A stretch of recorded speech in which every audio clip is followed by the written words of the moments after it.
Philippines. Fully digitalized.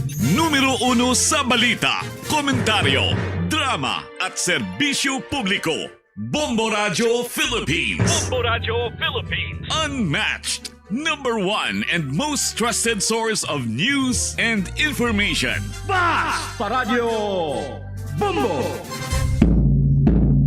This is Bombo Network News Noontime Edition, broadcasting live at Bombo Radio Broadcast Center, Makati City, Philippines. Ngayon ay araw ng Sabado, ika-6 sa buwan ng Hunyo taong 2026.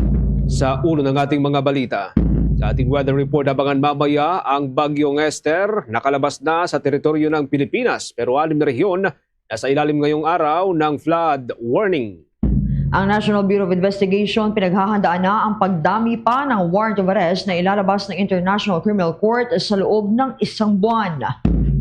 Abangan din mamaya ang lindol na magnitude 5.3 nagdulot po ng pagkabitak-bitak ng pier site dyan sa may Santo Domingo sa may bahagi ng Albay. Si former Kalusugan Representative Party List Representative Mike Evansor kondisyon ng aligasyon nagbigay ng 5 million pesos sa 18 dating mga sundalo para maging testigo sa korupsyon. Abangan din sa ating sports news mamaya sa mga NBA fans. Ang New York Knicks hawak na po ang 2 panalong bentahe matapos ibulsa ang 1-point win sa Game 2, 104-105. At abangan mamaya sa ating provincial report, ang Philippine Institute of Volcanology and Seismology nilinaw na walang kinalaman sa Bulkang Mayo ng 5.3 magnitude na lindol na nangyari sa Albay. At live, nationwide via satellite, dumako tayo sa detalye ng ating mga balita. Sa ating weather update, mga kabombo, tuluyan na hong nakalabas sa Philippine Area of Responsibility ang Bagyong Esther, ang ikalimang bagyong pumasok sa teritoryo ng Pilipinas ngayong 2026. Batay sa pinakahuling datos na mataan ang naturang bagyo sa layong 540 kilometers, yan po'y sa hilagang silangan ng Itbayat sa probinsya ng Batanes. Patungo ang bagyo sa lokasyon ng Taiwan. Dagay po ang bilis na aabot hanggang sa 20 o 20 kilometro kada oras. Napanatili ho ng bagyo, mga kabombo, ang lakas ng hangin na aabot ng 45 o 45 kilometro kada oras, habang yung pagbugso nito ay umaabot hanggang sa 55 kilometro kada oras. Sa ngayon, hindi ito gaano nakakaapekto sa Pilipinas, ngunit patuloy naman ang paglakas ng hanging habagat na nagdadala ng mga pagulan o serye ng pagulan, lalo na dito sa Luzon. Samantala, ngayon pong araw ay nakataas pa rin ang flood warning sa 6 na rehiyon dahil po yan sa mga serye ng pagulan sa buong Luzon. Ang mga ito ay pawang narito sa mainland na kinabibilangan po ng Cordillera Administrative Region, ang Region 1 o Ilocos Region, Region 2 Cagayan Valley, maging ang Central Luzon, ang Calabarzon at ang Mimaropa o Region 4B. Manatili pong nakatutok pa rin sa Bombo Radio Philippines para sa karagdagang development o lagay po ng ating panahon habang nanatili ang pagtaas ng upang lakas ng hanging habagat kasabay po ng pagsisimula ng rainy season. Sa karagdagan pang balita, nagkabitak-bitak ang bahagi ng pier site sa sitio Balete, Barangay Alimsog sa bayan ng Santo Domingo, Albay matapos ang naitalang magnitude 5.3 na lindol noong Hulyo 5, ganap na alas 9:57 ng gabi. Ayon sa Philippine Institute of Volcanology and Seismology of PHIVOLCS, ang lindol ay may lalim na 9 kilometers at natukoy sa lokasyong kumulang 15 kilometers na timog silangan ng Santo Domingo, Albay. Itidala ang intensity 5 sa Santo Domingo at lungsod ng Legazpi, habang intensity 4 naman sa Tabaco City, Ligao City, Malilipot, Albay at ilang bayan sa Sorsogon, gaya ng Cogon, Erosin at Donsol. Naramdaman din ang intensity 3 sa Naga City, Malinao, Albay at sa Sorsogon City, Prieto Diaz at Huban sa Goa, Camarines Sur at Bulan, Sorsogon. Inaitala naman ang intensity 2. Sa instrumental intensities, lumabas ang intensity 6 sa Tabaco, Albay, intensity 5 sa Castilla, Sorsogon, intensity 4 sa Sorsogon City at Iriga City, Camarines Sur, intensity 3 naman sa Prieto Diaz, Sorsogon, Monreal, Masbate, Sagnay, Sipokot, Pili at Mercedes, Camarines Sur at intensity 2 sa Pasakaw at Ragay, Camarines Sur.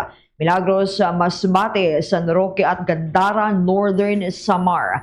Sa kasalukuyan ay nagpapatuloy naman ang assessment ng mga kinauukulan upang matukoy ang lawak ng pinsala lalo na sa pier site na nagpakita ng bitaka matapos itong nangyaring pagyanig.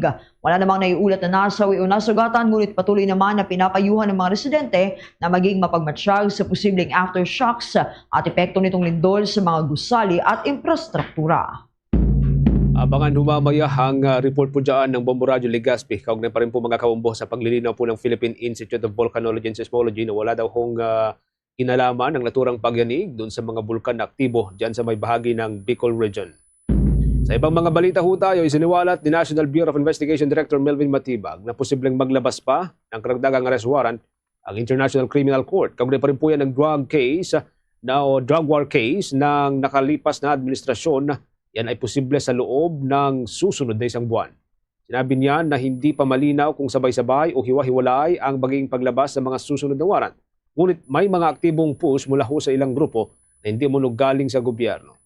Ayon sa National Bureau, makikipag-ugnayan na rin ang mga law enforcement agencies upang masigurong maayos ang proseso ng pagsisilbi ng warrant sakali pong maglabas pa ng bagong order ang International Tribunal. Gate din Matibag, itinuturing nilang learning experience sa mga naunang insidente kaugnay ng mga high-profile cases upang mas mapabuti ang koordinasyon ng mga otoridad. Dagdag pa ng direktor, handang ahensya sa anumang magiging direktiba ng Korte at ng Department of Justice. Samantala, inihayag naman ni Labor Leader Attorney Luke Espiritu na walang legal na basihan para sa anumang hiwalay na impeachment trial para kay Vice President Sara Duterte na pamumunuan umano ng block ni Senator Alan Peter Cayetano dahil hindi ito majority ng Senado. Git niya ang Senado ay isang collegial body at ang mga desisyon nito ay kailangang nakabatay sa boto ng mayorya kaya hindi pwedeng isang faction lang ang magtakda ng sarili nitong proseso. Paliwanag pa ni Attorney Espiritu kahit mayroong internal disagreements ng impeachment proceedings ay dapat isagawa ng buong Senado bilang institusyon at hindi ng iisang grupo upang maiwasan ang pagdududa sa legitimacy ng magiging desisyon. Dagdag ng abogado, maaari pa rin magpatuloy ang impeachment trial kung mayroong quorum pero maaaring makaapekto ito sa public perception kung tila maliit na grupo lang ang humahawak ng proseso at hindi malinaw kung sino talaga ang kumakatawan sa Senado bilang isang buo. Dumistansya muli ang Armed Forces of the Philippines sa mga aksyon ng 18 mga individual o testigo na dati hong nagpakilala bilang mga sundalo. Paglilinaw ho ng Armed Forces of the Philippines, hindi dapat iugnay sa institusyon ng mga aksyon ng 18 individual na pare-pareho ring nagpakilala dati bilang mga dating bagman ni Saldico, ang dating kinatawan ng Ako Bicol Party List.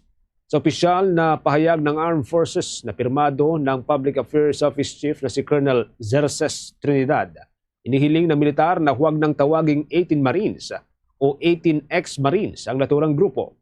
Git na opisyal, hindi lahat ng mga ito ay naging miyembro ng Philippine Marines o ng Philippine Marine Corps at ang mga dating sundalo sa grupo ay matagal nang wala sa serbisyo nang sila ay nagsimulang magtrabaho bilang mga security aid ng dating mambabatas. Binigyang din ni Colonel Trinidad na ang patuloy na pagtawag sa kanila bilang Marines ay maaaring makaapekto sa reputasyon ng Armed Forces at ng Philippine Marine Corps. Kung babalikan mga kabombo ang nauna pong pahayag ng Philippine Navy, nilinaw din ng hukbo na karamihan sa mga nagpakilalang 18 Marines ay dishonorably discharged o sila po'y napatalasik sa serbisyo dahil daw yan sa iba't ibang mga paglabag. Samantala, kuha muna tayo ng mga balitang tinutukan ng ating news team si former Anakalusugan Party List Representative Mike Defensor. Kwestiyon itong aligasyon na nagbigay ng 5 million pesos sa 18 ex-Marines para maging testigo sa korupsyon. Ma-report dyan si Bombo Grant Hilario. Maring kwestiyon ni former Anakalusugan Party List Representative Mike Defensor ang aligasyon patungkol sa kanya na nagbigay umano ng milyong pisong halaga ng pera sa 18 dating mga sundalo. Sa eksklusibong panayam ng Bombo Radio Philippines sa naturang dating mambabatas, kanyang itanagi ang paratang at kwestiyon ang pagiging makatotohanan nito. Nitong nakaraan lamang kasi ay ibinunyag mismo ni Attorney Melvin Matibag, Direktor ng National Bureau of Investigation, na mayroon dumulog at nagsumite ng salaysay sa kanilang tanggapan. Kwento raw nito na mahagi ng 5 milyong piso ang dating mambabatas sa 18 ex-Marines para humarap sa publiko at tumestigo hinggil sa issue ng korupsyon sa bansa. kung kaya't agad na ipinasabpi na ng kaunihan si dating Congressman Mike Defensor para madinig ang kanyang panig o paliwanag patungkol sa aligasyong kinakarapa.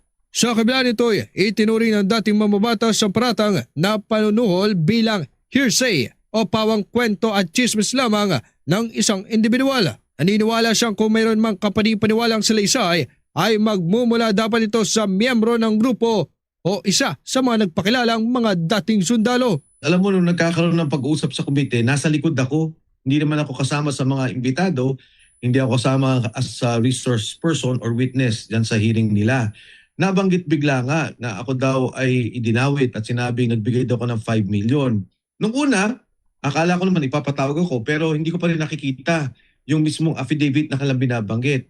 Pero nung aking nakita na, nako, para bang bombo Dennis, ang nangyari pala, ikinwento lang dun sa tao.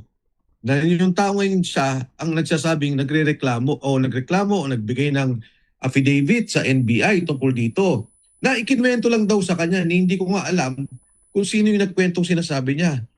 Di ba dapat kung yung sinasabi niyang marino o sundalo, yun dapat ang magkwento. Yun ang dapat mag-affidavit. Pero kung kwento lang naman ng isang tao, hearsay yun. Dahil rito ay kanyang ibinahagi pa ang pagtataka kung bakit aniyay ang National Bureau of Investigation ay mistulang pinapatulan pa ang naturang salaysay.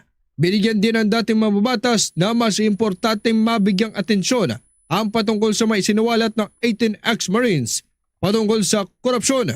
Walang ibig sabihin yun at hindi ko alam bakit ng NBI inuubos yung kanilang resources, inuubos yung kanilang galing, no? Yung talino ng mga kasama natin dyan sa hengsyan yan, sa mga bagay na walang ibig sabihin. Di ba dapat ang NBI, nakita nila yung 18 Marines, meron palang delivery ng pera dito, may nakawan pala dito. Dapat yung ebidensya, sinusundan nila. Yun ang importante sa taong bayan eh.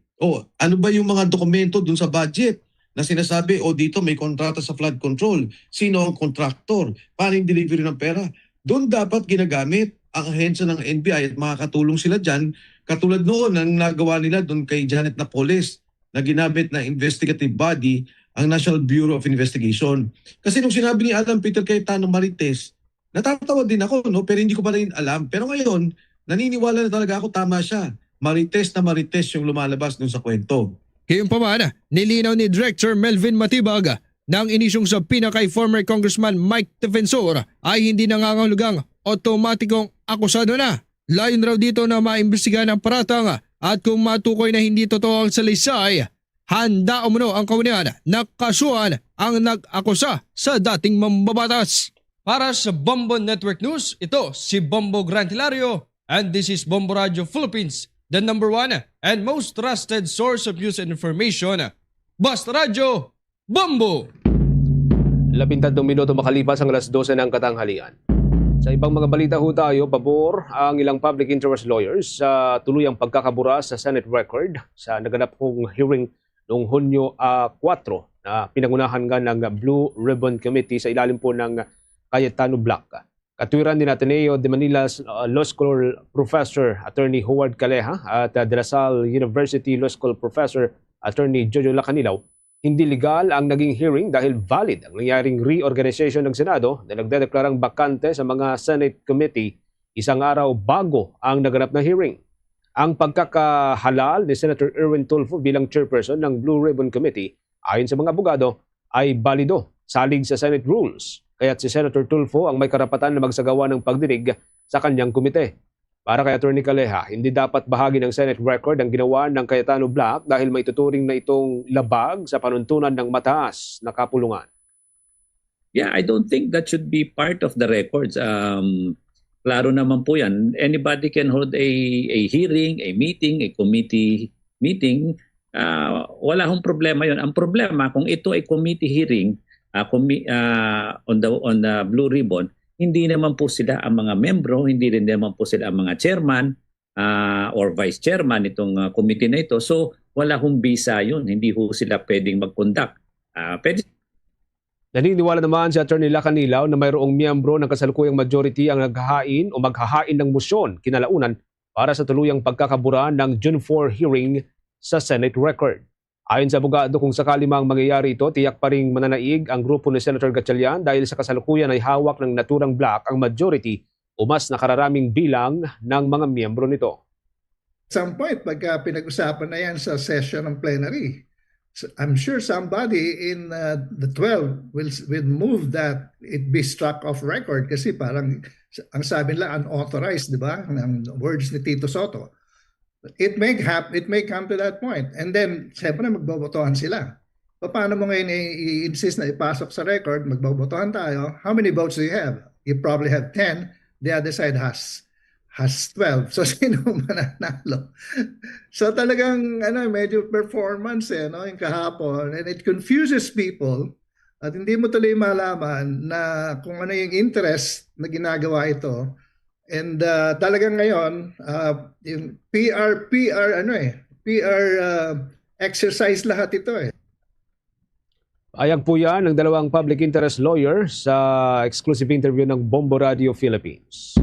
Sa iba pang usapin mga kabobot Star Nation, handa na ang Senado na ilipan ng kustudiya ng kontratistang na si Pacifico Curly Diskaya kasabay ng inaasahang pagsisilbi ng warrant of arrest laban sa kanya. Sinabi naman ni Acting Senate President Sherwin Gatchalian na unang nakipag-ugnayan na sa kanila ang Department of Interior and Local Government kaugnay sa inaasahang pagsisilbi ng warrant sa susunod na linggo.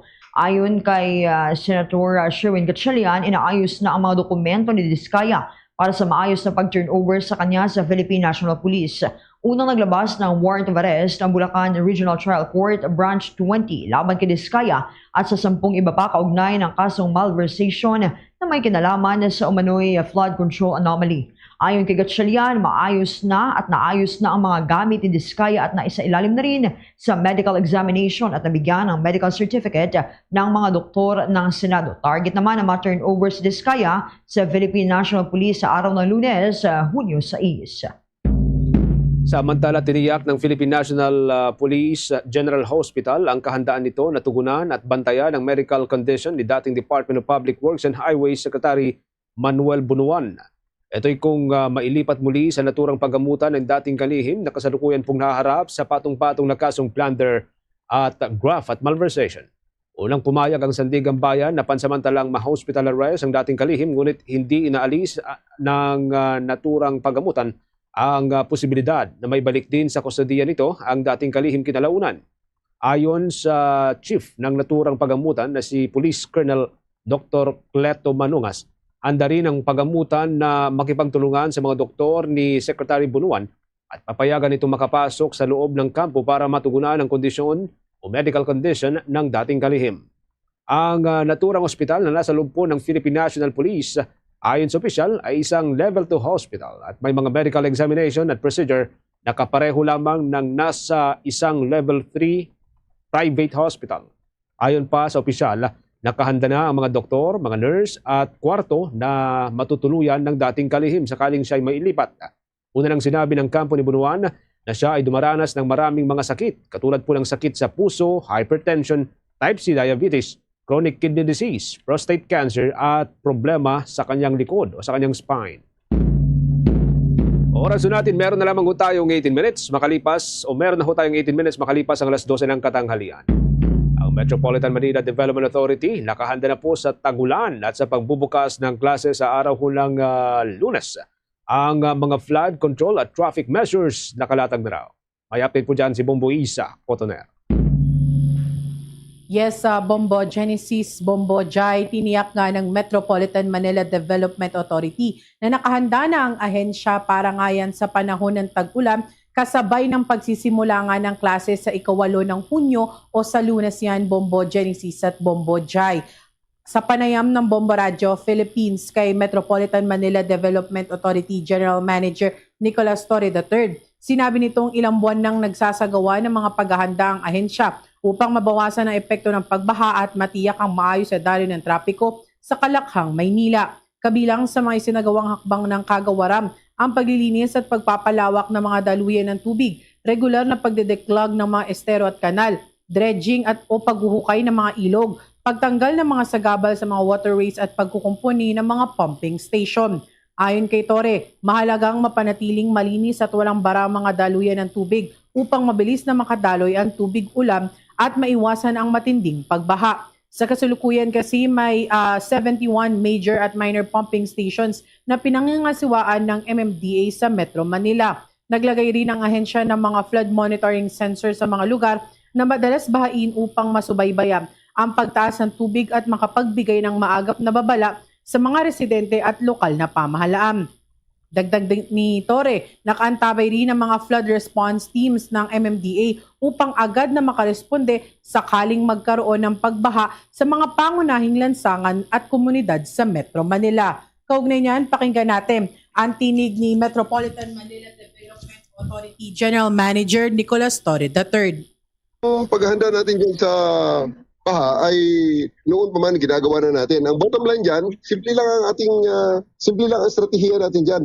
Linisin, palalimin, paluwagin at bantayan ang mga daluyan ng tubig. Kaya ang ginagawa natin, regular declogging ng mga kanal at estero, dredging ng mga ilog at waterways, clearing operations laban sa illegal structures at mga bata, pumping station operations. At syempre, meron tayong paghahanda sa if everything else fails, andyan, nakadeploy, preposition ng ating mga flood response teams sa iba-ibang mga lugar.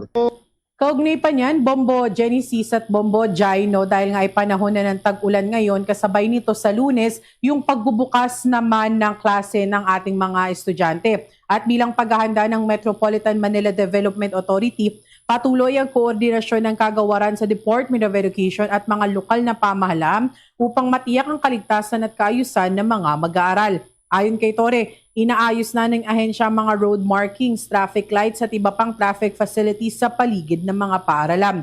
Nagsagawa rin ng mga bayanihan activity sa mga barangay na malapit sa mga eskwelahan upang ayusin at lagyan nga ng malinaw na lane markings, road signs at street signs bago ang pagsisimula ng klase sa Lunes.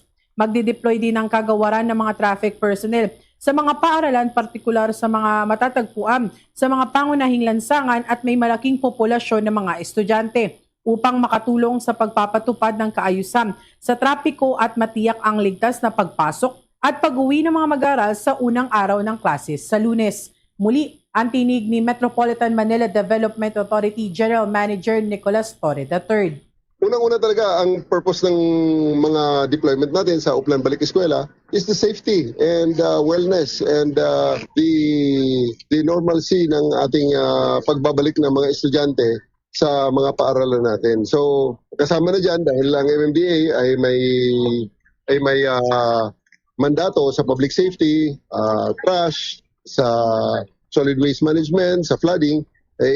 Yun na nga ang ating ginawa on the past 4 months na kung saan ay nagkaroon tayo ng maraming bayanihan sa barangay concentrated around the schools. Kaya pati ang mga lane marking sa harap ng eskwelahan, yung mga street signs, road signs ay in-improve na natin at sinisiguro na nandyan para sa kaligtasan ng mga estudyante at mga magulang plus mga teachers na gumagamit ng mga eskwelahan.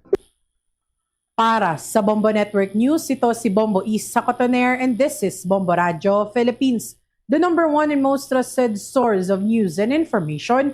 Basta Radio Bombo!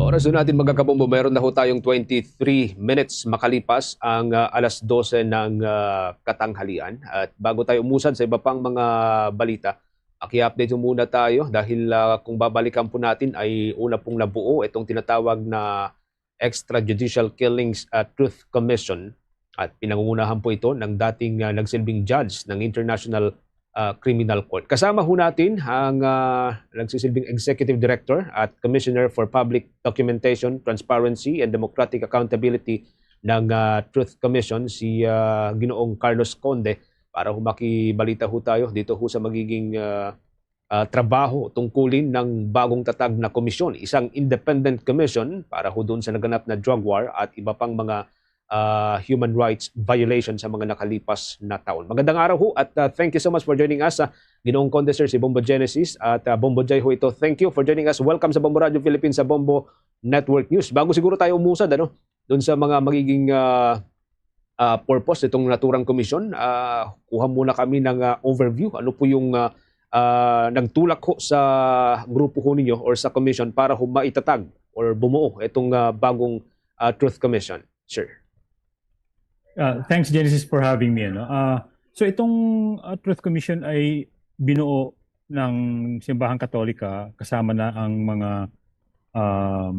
CSOs, civil society organizations, at human rights defenders para tingnan ng mas malalim at mas malawak yung drug war sa Pilipinas na nagmula noong 2016 hanggang sa panahon ni Pangulong Duterte. Ang layunin nito ay para makabuo ng maayos na naratibo, maayos na dokumentasyon, maayos na pag-a-archive ng mga available na evidence para masentro natin sa mga biktima yung naratibo ng drug war. Kasi alam mo, Genesis, napakatagal na, no? Mula pa nung drug war ng 2016, ang laging naratibo ay nanggagaling sa administrasyon ni Duterte dati, na itong naratibo na to ay laging ang mga pinapatay nila, yung mga biktima ng drug war ay mga addict, mga hindi dapat nabubuhay na, kailangan ng patayin. So gusto natin baguhin yun, at ang isang paraan para mabago yun ay mag-interview, kausapin yung mga biktima, tanungin sila, kayatin sila na ilahad kung ano yung nangyari sa kanila, kung ano yung experiences nila, kung ano yung mga gusto nilang mangyari. So, itong Truth Commission, ganun ang main na trabaho. Pangalawa, ang isang objective nito ay magkaroon nga magfa-facilitate nga ng paghilom, yung healing ba, na mapa-facilitate nito yung sugat or magamot yung sugat na hanggang ngayon ay nararamdaman pa, nadaranas pa ng mga biktima ng drug war. Ito yun. At finally, ang hope namin ay makapag-contribute ito para makamit ang accountability at justisya dito sa mga naging patayan sa drug war. So, ang komisyon ay hindi prosecutorial, wala kaming subpoena powers, hindi ito korte. Ito ay fact-finding, ito ay truth-seeking mekanismo lang. So, yung pong structure nito ay isang non-government and independent commission. Sa ngayon, paano ho ninyo ma-isolate ang bagong tatag na Truth Commission mula po sa possible o posibleng mga government interference kung sakasakali? So, unang-una, walang kinalaman ang Estado dito, ang gobyerno. Ang magiging kinalaman lang nila siguro dito ay kung tatanggapin nila yung recommendations namin.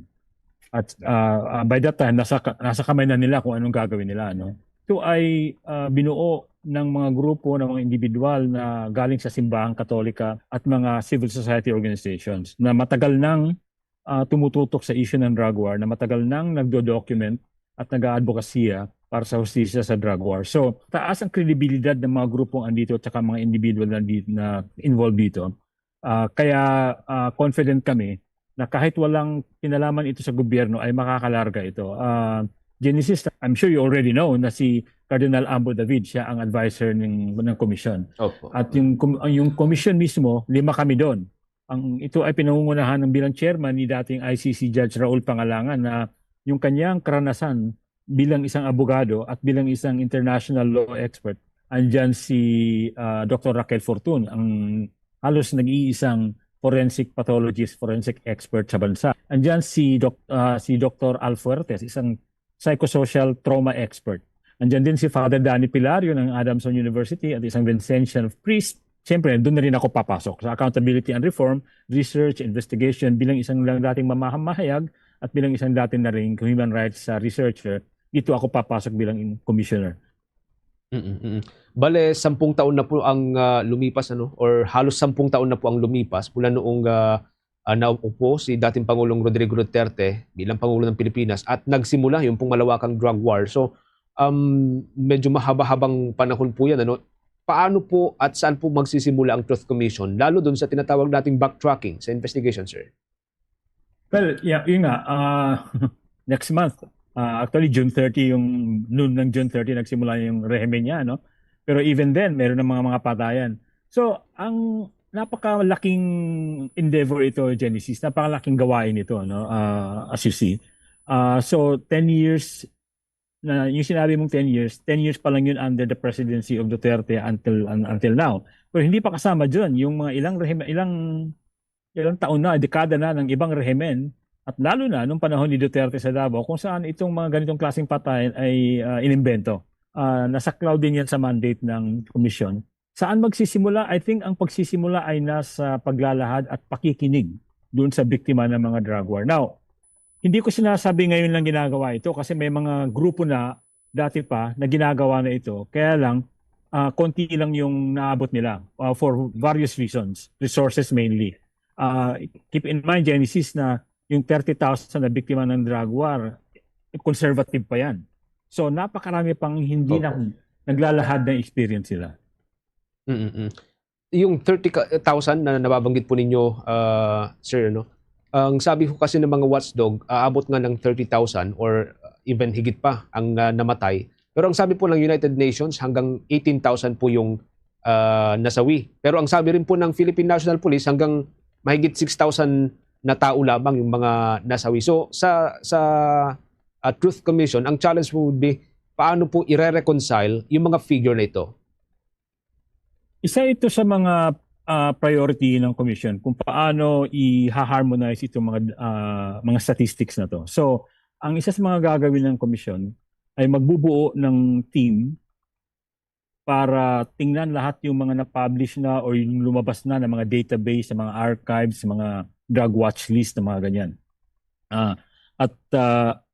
I-analyze ito at hanapan ng paraan kung paano maging mas unified yung statistics. So kasama na dyan yung binanggit mo, lalo na yung sa kapulisan, yung official figure kasi ng kapulisan ay 6,252 if I'm not mistaken. In fact, meron pang iba dyan na 7,000 galing din sa pulis. So marami talagang kailangang pag-aralan at tingnan kung paano ma-harmonize ito at maglabas ng mas definitibo na Okay, Bumbujay, with your follow-up kay Sir Kaloy. Sir, ang sabi ni Philippine National Police Chief Nartates Jr., willing ang buong pambansang pulisya ng Pilipinas na makipag-cooperate sa inyo. So, saan papasok yung pulisya knowing na ang iimbestigahan ninyo ay mga patayan na allegedly nagawa under their operations? Well, unang-una, nagpapasalamat kami kay Chief PNP Nartates na sinabi niya yun, na nag-commit siya na makipagtulungan sa commission. At isa itong napakahalaga na commitment. No? Kasi nga, ang tinitingnan natin dito ay although nakasentro ang komisyon doon sa karanasan ng mga biktima ng drug war, kasi sila ang biktima, at ang alam naman natin na karamihan doon sa mga ng biktima ay yung kapulisan. So, ang ano dito ay maghihikayat kami, wala kaming subpoena powers, pero kakausapin din naman namin ang PNP, ang mga law enforcers na makipagtulungan sa investigasyon ng komisyon. So doon kami papasok ngayon. Kung merong mga kapulisan, merong mga member ng law enforcement na willing magsalita, even hindi magpakilala off the record or hindi ila-live stream, pero willing silang i-put on the record confidentially yung nalalaman nila, ay pakikinggan namin yun. But how will the commission protect their identity? Kasi marami sa mga junior police officers noon, sir, may mga or mga opisyal na ngayon tulad ng major, captain, even colonel, at active pa rin sila sa police service. Isa ito sa mga major undertaking na gagawin namin sa commission plus yung seguridad at safety. Hindi lang nung mga biktima na magsasalita during the public hearings, but also itong mga law enforcers nga na gustong maglahad ng mga nangyari sa kanila. So hindi ko pa masasabi sa inyo yung mga detalye kung paano namin gagawin to, pero definitely meron kaming ginagawang paghahanda. Sa ngayon ba may initial list na po ba kayo sa mga kakausapin ninyo, sir? From the police, hindi ko pa masasabi yan, Chris, ano? Pero yung sa victims, definitely meron na. At dahil ito sa pagkikipagtulungan nga ng mga NGOs, mga human rights groups na matagal nang sumusubaybay dito or sumusuporta doon sa mga biktima ng drug war. So, meron na kaming mga nililistang mga pangalan, mga cases. Pero syempre, vet din namin yan in all aspects, legal, security, mga ganon. So, hindi ito tipong, okay, tawagin lang namin, interviewin, tapos na, hindi. Okay, thank you so much. Momo Jen? Okay. Thank you for joining us, Sir Carl. One last question on my part. Para lang ma-establish natin yung independence or pagiging independent ng Truth Commission mula ho sa gobyerno or sa iba pang mga grupo. May wino kung saan po, kung pwede po i-discuss sa public, kung saan po galing ang magiging funding ng naturang commission, lalo at ang target po ninyo medyo mahaba-habang mga pag-aaral or even investigation. Sir Kaloy. Well, ang seed funding nito ay galing sa Catholic Church tsaka sa mga faith-based groups. So kaya andyan si Cardinal Ambo David kasi siya yung aming pinaka-chief tawag dito, fundraiser for lack of a better word. Kasi nga, yung kanyang credibility, yung kanyang leadership sa church ay mahalaga yun para makakuha pa kami ng suporta para mapagpatuloy itong ganitong trabaho. No? At syempre, in the coming weeks and months, we will make an effort to really solicit more funding and support from other NGOs here and abroad. International community, mga ganyan. But sa government, wala. Kasi we want to maintain that independence. Again, thank you for joining us, Sir Caloy. Hanggang sa mga susunod na kapoy aming makausap. Ingat po kayo, sir. Salamat, Genesis, at salamat sa Bombo Radio Philippines for this. This is an important work and we really appreciate yung ginagawa. Thank you. Thank you.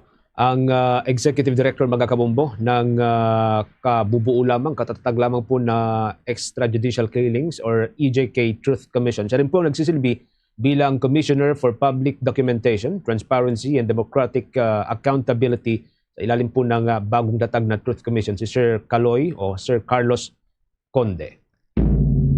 Naghatid po sa atin sa oras na meron na lamang pong 24 minutes bago po sumapit ang alauna ho ng hapon. Update tayo sa iba pang mga balita mga kabombo. Ibinasura na po ng Sandigan Bayan Special Division ang natitirang mga asset claims sa civil forfeiture case laban sa pamilya ni dating Pangulong Ferdinand Marcos Sr., ang ama ni Pangulong Ferdinand Marcos Jr. Yan po'y matapos na sabihin ng Presidential Commission on Good Government ay hindi na ito magkahain ng karagdagan pang mga ebidensya sa korte. Ayon sa naturang korte, karamihan sa mga sinasabing nakaw na yaman o ill-gotten wealth ay naiparecover na ng gobyerno ng Pilipinas sa pamagitan niyan ng magkakahiwalay na mga kaso laban sa pamilya Marcos. Kabilang dito ang pag-forfeit ng humigit kumulang sa $658 million na bank accounts. Magiging ang mga alahas mula po sa Palasyo Malacanang at iba pang mga ari-arian at mga pondo ng dating administrasyon. Noong Mayo ng taong kasalukuyan, nagsumite ang Philippine government ng pahayag na hindi na nito itutuloy ang pagpresenta ng mga ebidensya para sa mga natitirang ari-arian, hindi saklaw ng mga naunang partial judgment ng korte. Dahil po rito, sinabi ng Sandigan Bayan na tuluyan ng winakasan ang pagdinig sa natitirang bahagi ng civil case number 0141. Ang kaso ay isa po sa mga pangunahing civil forfeiture case na isinampa matapos ng 1986 EDSA People Power Revolution. Yan po ay ilang buwan matapos ng mapatalsik sa pwesto si dating Pangulong Marcos Sr.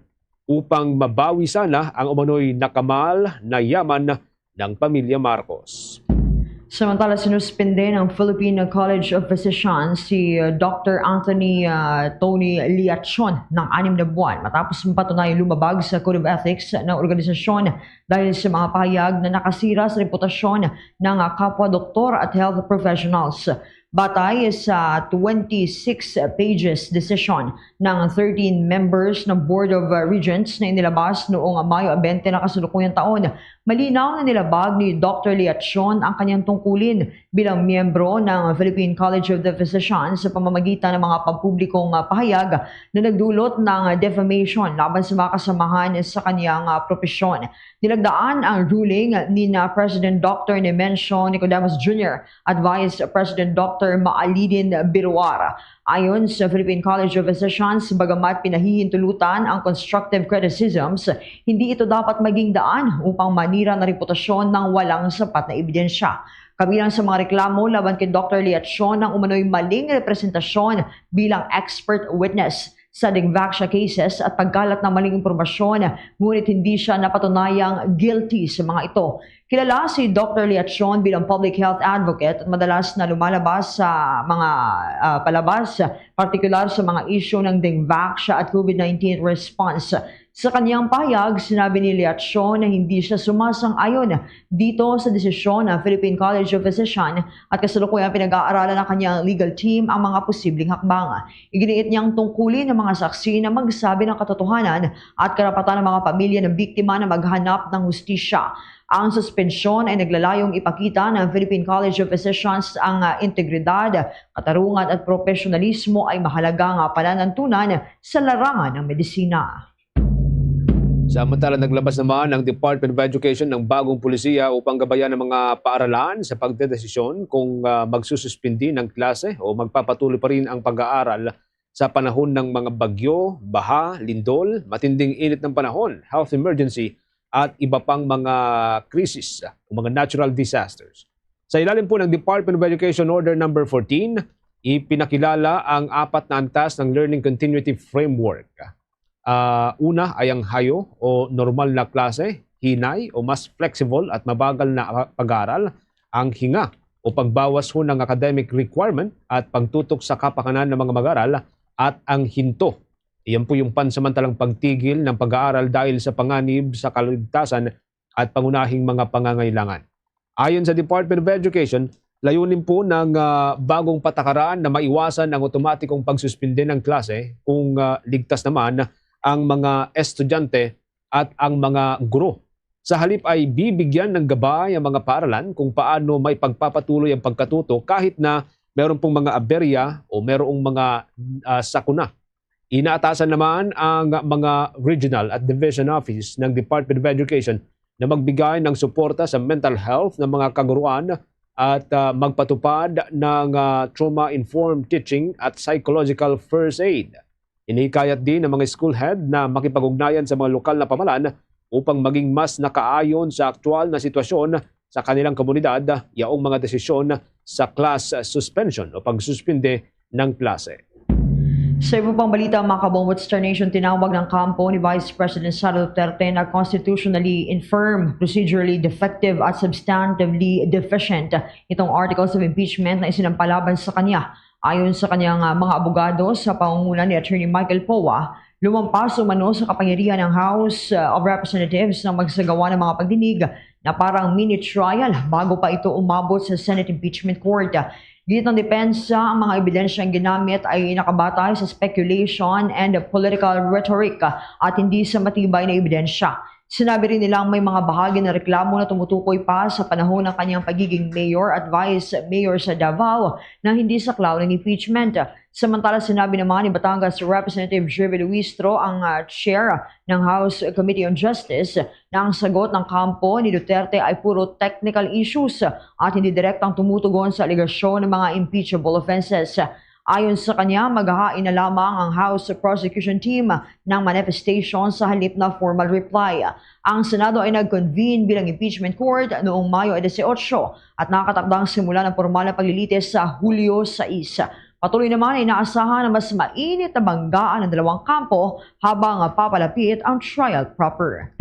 Kaugnay pa niyan, inihayag ni Batangas Representative Jervy Luistro na maaaring magpatuloy ang impeachment trial ni Vice President Sara Duterte sa ilalim ng liderato ni Acting Senate President Sherwin Gatchalian basta't walang temporary restraining order mula sa Korte Suprema.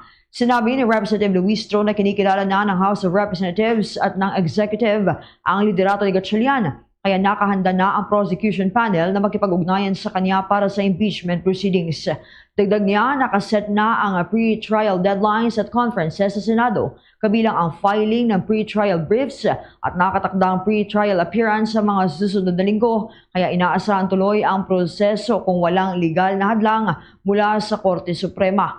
Git pa ng lead prosecutor, itong impeachment ay constitutional process na hindi dapat maantala ng mga isyu sa liderato ng Senado at kailangan na umusad para sa accountability at pagresolba ng mga paratang sa tamang forum ng batas.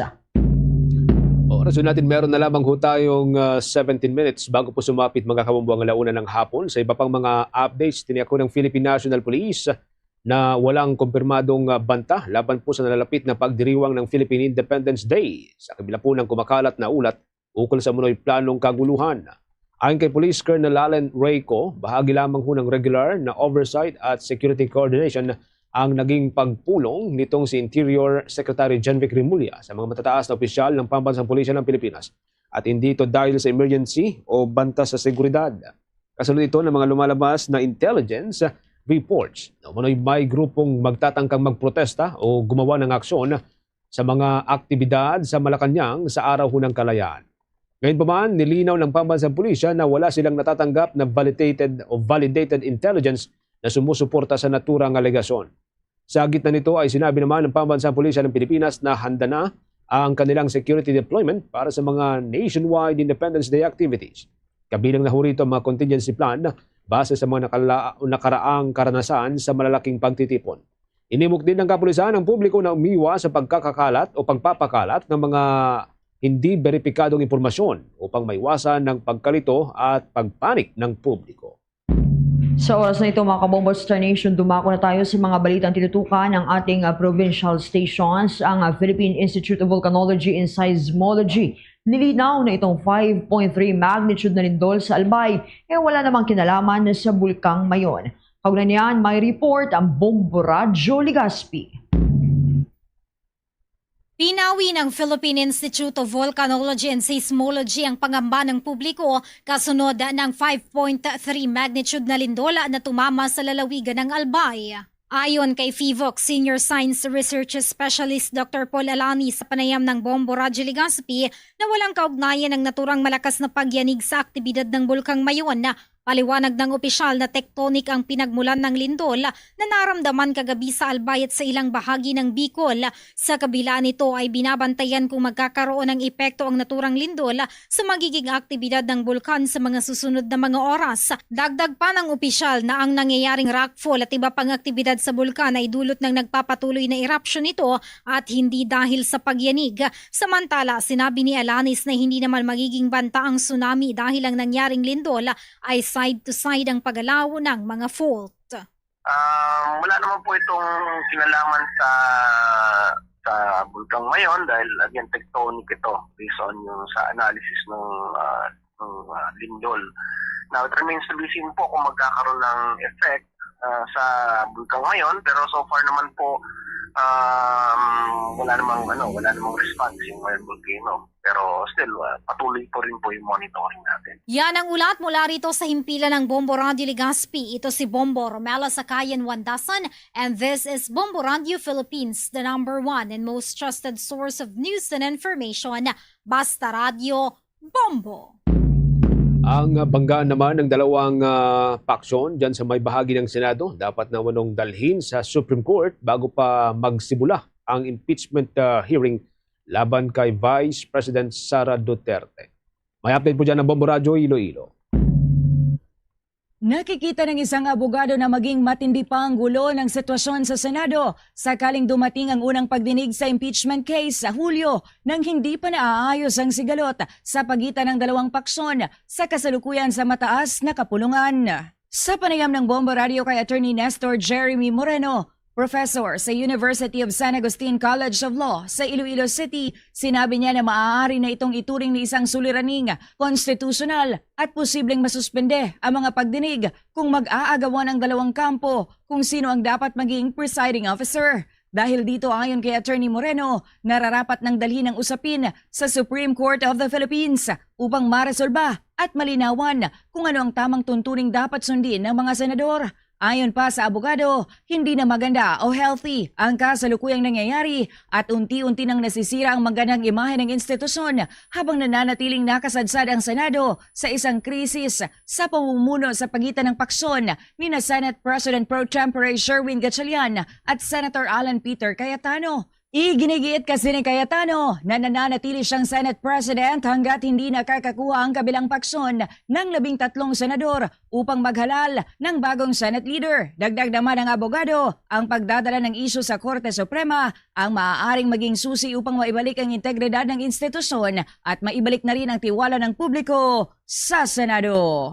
Yung pinakamainam na step na dapat i-take ng mga members ng Senate, including the two factions, is to bring this matter to the Supreme Court once and for all. Kasi yung only institution that could resolve with finality yung mga different point of views ng dalawang grupo ay yung Supreme Court. So they could disagree on so many things, but perhaps they could agree that they should jointly bring this matter to the Supreme Court para matapos na yung issue ng quorum, yung issue ng election ng mga elected positions sa Senate. Si Attorney Nestor Jeremy Moreno para sa Bombo Network News mula sa Bombo Radio Iloilo. Ako si Bombo G. Zapadios. This is Bombo Radio Philippines, the #1 and the most trusted source of news and information. Basta Radio, Bombo!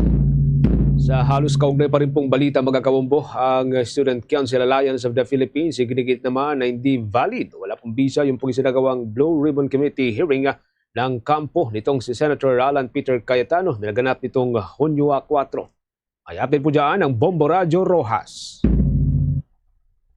Iginiit ng Student Council Alliance of the Philippines na hindi valid ang isinagawang Senate Blue Ribbon Committee hearing ng kampo ni Senate President Alan Peter Cayetano. Sa panayam ng Bombo Radyo Rojas kay Matthew Silverio, National Secretary General na nasabing grupo, sinabi nito na ang naturang pagdinig ay hindi nagpakita ng malinaw na layunin upang makalikom ng mga bagong ebidensya o mahalagang impormasyon na makakatulong sa patuloy na investigasyon.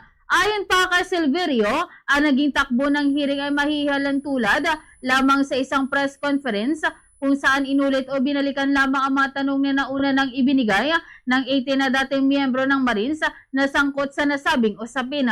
Dagdag pa niya may posibilidad ng politically motivated ang naturang hearing dahil may ilang personalidad na isinama sa listahan ng mga pinangalanan at iniugnay sa alegasyon kahit hindi pa umano nakaupo sa kanilang mga posisyon noong mga panahong sinasabi nagkaroon ng pagdi-deliver ng mga maleta. Samantala, nananawagan naman ang organisasyon sa lahat ng panig na pairali ng pagiging patas, responsable at maingat sa mga pagtalakay ng mga sensitibong usapin. Matatawag ba nating valid yung session na iyon o baka press con lang yon ni Alan Peter Cayetano at ni Rodante Margoleta at ng mga kasama niya. At alam din natin no yung mga pinagsasabi doon ng 18 Marines sa ginawa nilang resource persons kuno no kung matatawag ba talaga nating resource person dahil hindi nga natin matawag na valid na Blue Ribbon Committee iyon ay totoo yung mga pinagsasabi nila. Baka kita naman din natin no umattend si dating Senate Pro Tempore Loren Legarda. Binati niya, tinawag niyang bayani, di ba? At pagkatapos noon, no, ilang minuto after niya, no, yung script nung 18 Marines, nadamay naman siya. Mula rito sa impila ng Bombo Radyo Rojas, para sa Bombo Network News, ito si Bombo Jamelus Dali. And this is Bombo Radio Philippines, the #1 in most trusted source of news and information, Basta Radio, Bombo. Matapos ang ilang buwang red tide ban, ilang bayan sa Pangasinan negatibo na sa red tide toxin. May update dyan ang Bombo Radyo Dagupan. Negatibo na sa red tide toxin ang mga karagatan ng Anda at Bulinaw kasunod ng pinakahuling pagsusuri sa mga shellfish samples sa lugar. Ayon kay Remely La Chica, ang Regional Director ng Bureau of Fisheries and Aquatic Resources Region 1, batay sa National Shellfish Bulletin No. 13 at local advisory ng ahensya, opisyal nang inalis ang pagbabawal sa pag-aani, pagbebenta, pagbili at pagkain ng shellfish mula sa dalawang bayan. Dahil dito maaari nang ligtas na kainin ng publiko ang mga shellfish at iba pang lamang dagat na nagmumula naman sa Anda at sa Bulinaw dito sa Pangasinan. Ayon sa BFAR, ilang kabuhayan din ang naapektuhan ng mga mangingisda dahil yan sa pinatupad na red tide ban. Nagsimula naman ang paglitaw ng red tide sa lugar noong Enero at pansamantalang bumuti ang sitwasyon noong namang Pebrero. Ngunit muling tumaas sa gantas ng toxin noong Marso sa pinakahuling pagsusuri na isinagawa naman pagkatapos ng Mayo. Tuluyan na nga itong naging negatibo sa paralytic shellfish poison o red tide toxin na mga sample mula sa bayan. Dahil dito, inaasahan muling sisigla ang industriya ng shellfish sa dalawang bayan at makakabalik na sa normal ang operasyon ng mga mangingisda, fish vendors at iba pang sektor na umaasa naman sa yamang dagat. Maging mapagmatsyag po din ang ating mga stakeholders na kung merong mga ganito po na mga sitwasyon, sana makipagtulungan sila na sawatahin. So dapat mag-start sa sarili po natin yung pagsasawata doon sa hindi paggawa ng tama sa ating mga katubigan para ma-ensure po natin na sustainable po yung syempre yung pong ating pinagkukuhanan ng pagkain po ng bawat isa po sa atin. Para sa Bombo Network News, mula rito sa lalawigan ng Pangasinan, Bombo Myra Reside nag-uulat. This is Bombo Radio Philippines, the #1 and most trusted source of news and information. Basta Radio, Bombo! Business News. Sa ating business report, pinagtibay ng Pilipinas at ng Estados Unidos ang kanilang matagal na alyansa matapos ang bilateral meeting ni Foreign Affairs Secretary Maria Teresa Lazaro at U.S. Secretary of State Marco Rubio. Yan po naganap sa may Washington, D.C. Ayon kay Secretary Lazaro, naging produktibo ang pag-uusap na nakatuon sa pagpapalakas ng economic diplomacy, maritime cooperation at pagsusulong ng kapayapaan at katatagan sa rehiyon. Binigyang din ng dalawang opisyal ang kahalagahan ng diplomasya upang mapababa ang tensyon sa mga pinagtatalunang karagatan. Sa panig ng Estados Unidos, sinabi ni Rubio na layunin ng pagpupulong na isulong yaong iba't ibang bilateral priorities ng dalawang bansa. Kabilang narito ang usapin ng West Philippine Sea at iba pang isyong may kaugnayan sa seguridad at sa ekonomiya. Ayon naman sa US Department of State, tinalakay rin ng dalawang opisyal ang papel ng Pilipinas bilang susunod na o bilang kasalukuyang chair ng Association of Southeast Asian Nations at ang mga hakbang para sa pagpapanatili ng kapayapaan at seguridad sa Indo-Pacific region. Muling ipinahayag ng Washington ang suporta nito sa Luzon Economic Corridor, isang pangunahing inisyatiba para sa infrastruktura, investment at economic growth ng Pilipinas. Tinalakay rin ang posibleng pagtutulungan sa pagharap sa mga hamon sa enerhiya o sektor ng enerhiya sa Asia-Pacific region. Bombo Sports News. Bago ho tayo magtapos sa ating newscast mga kabombo, update muna tayo sa naganap na Game 2 sa pagitan po ng New York Knicks at ng San Antonio Spurs. Hawak na po ng New York Knicks ang 2-0 series lead matapos ng talunin ng naturang kupunan ng San Antonio Spurs sa dikitang laban 105-104. Naging susi po sa panalo si Jalen Brunson na gumawa ng mahalagang steal at isang free throw sa huling minuto upang mailigtas ang New York. Sa panalong ito, 2 panalo na lamang po ang kailangan ng New York upang makuha ang kanilang kauna-unahang NBA championship mula pa noong 1973. Nagpakitang gilas din si Karl Anthony Towns, ang sentro ng naturang kupunan. Meron po siyang 21 points, 13 rebounds at 4 assists. Habang si Brunson ay nagtala ng 20 points, 5 rebounds at 6 na assists. Kasama rin ang bigating 5 steal. Nagambag din si Michael Bridges ng 20 points, 6 na rebounds at 6 na assists. At si OG Anunoby mayroong 17 points, 4 rebounds at 3 steal kasama o 3 assists kasama ang 2 steal. Sa panig ng San Antonio Spurs, nanguna pa rin dito si Victor Wembanyama. Meron pong 29 na puntos, 9 na rebound, 2 assists at 4 na blocks. Habang ang guard na si De'Aaron Fox, nagtala po siya ng 20 points, 3 rebound at 5 assists. Sa mahusay na shooting, yan po ay via 8 of 12 field goals. Nagbigay din ang Filipino-American player na si Harper. Yan po ay 15 points, 6 rebounds at 3 assists. Sa kabila po ng matinding depensa at opensa ng Spurs na naigang Knicks sa clutch moments, dahilan upang mapalapit sila sa kasaysayan ng muling pagangat sa NBA bilang champion. Ang susunod na laban, mga kabombo, inasahan po magiging mas matindi habang sinusubukan ng Spurs na makabawi at mapigilan ng Knicks sa kanilang championship run. Samantala, tuloy-tuloy lamang po sa pagsubaybay sa ating pong 32 fully digitalized AM at FM stations gamit ang ating mga social media page, mga kabombo. Pagkatapos po ng Bombo o ng Bombo Network News, pwede po ninyong balikan ang mga programa ho ng ating mga provincial station gamit yung kanilang pages. Bawat provincial station po natin, meron pong sariling mga pages na pwede po ninyong i-follow, pwede ninyong sundan, pwede kayong mag-subscribe. At yan po sa pagitan ng Facebook, YouTube, TikTok at maging sa Bombo mobile app na pwede po ninyong i-download via Google App Store or Apple App Store. Sa Luzon area, dyan po sa may norte, nariyan pong Bombo Radio Kawayan sa mga taga-riyan sa may Cagayan Valley. Ang Bombo Radio Dagupan at Star FM Dagupan, dyan sa may bahagi ng Pangasinan area. At dyan sa may bahagi ng Cordilleras naman, nariyan po ang Bombo Radio Baguio. Para sa mga kababayan po natin dyan sa may Bicol region, pwede po ninyong pakinggan at panuorin ng mga programa ho ng Bombo Radio Legazpi. Habang dito sa mga Omega Manila, narito po ang Star FM Manila. Para naman sa ating mga listeners and viewers sa bahagi ng Northern Luzon, mapapakinggan at mapapanood ang Bombo Radio Tugigaraw. Nariyan rin ang Bombo Radio Lawag, ang Bombo Radio Vigan at Bombo Radio La Union. Sa Southern area naman, nariyan ang Bombo Radio Naga. At bago tayo magtapos, mga kabombo Star Nation, narito sama-sama tayo in union with the prayer vigil for peace.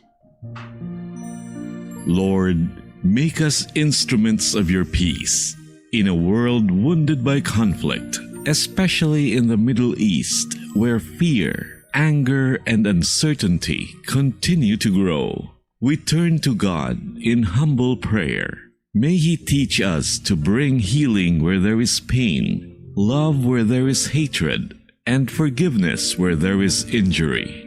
Where there is division among nations, may dialogue begin. Where there is despair, may hope rise. Where there is darkness, may His light shine. Where there is violence, may courage for peace prevail. We pray for all countries affected by tension and war. May the hearts of leaders be calmed and guided toward justice, compassion, and respect for every human life. May they seek not conflict, but understanding. O Divine Master, teach us not to seek to be understood, but to understand. Not to be consoled, but to console. Not to be loved, but to love. For it is in giving that we receive, in pardoning that we are pardoned, and in letting go of hatred that we are born into true and lasting peace. May your peace descend upon the Middle East and the whole world, upon every suffering family, every frightened child, and every weary heart. We ask this through Christ our Lord. Amen. Luzon, Visayas at Mindanao at maging sa buong mundo. Yan na po ang kalipunan ng ating balitaan para sa Bombo Network News. Back-to-back winner sa Catholic Mass Media Awards bilang Best News Program.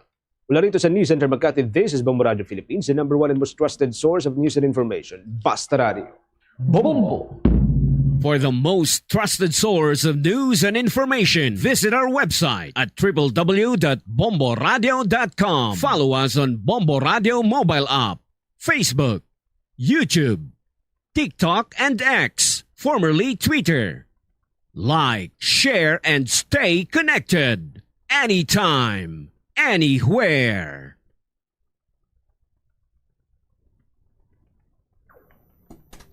Oras sa Bombo Radio Iloilo, Philippine Standard Time. 1 minuto na nakaligad sa takna sining launa.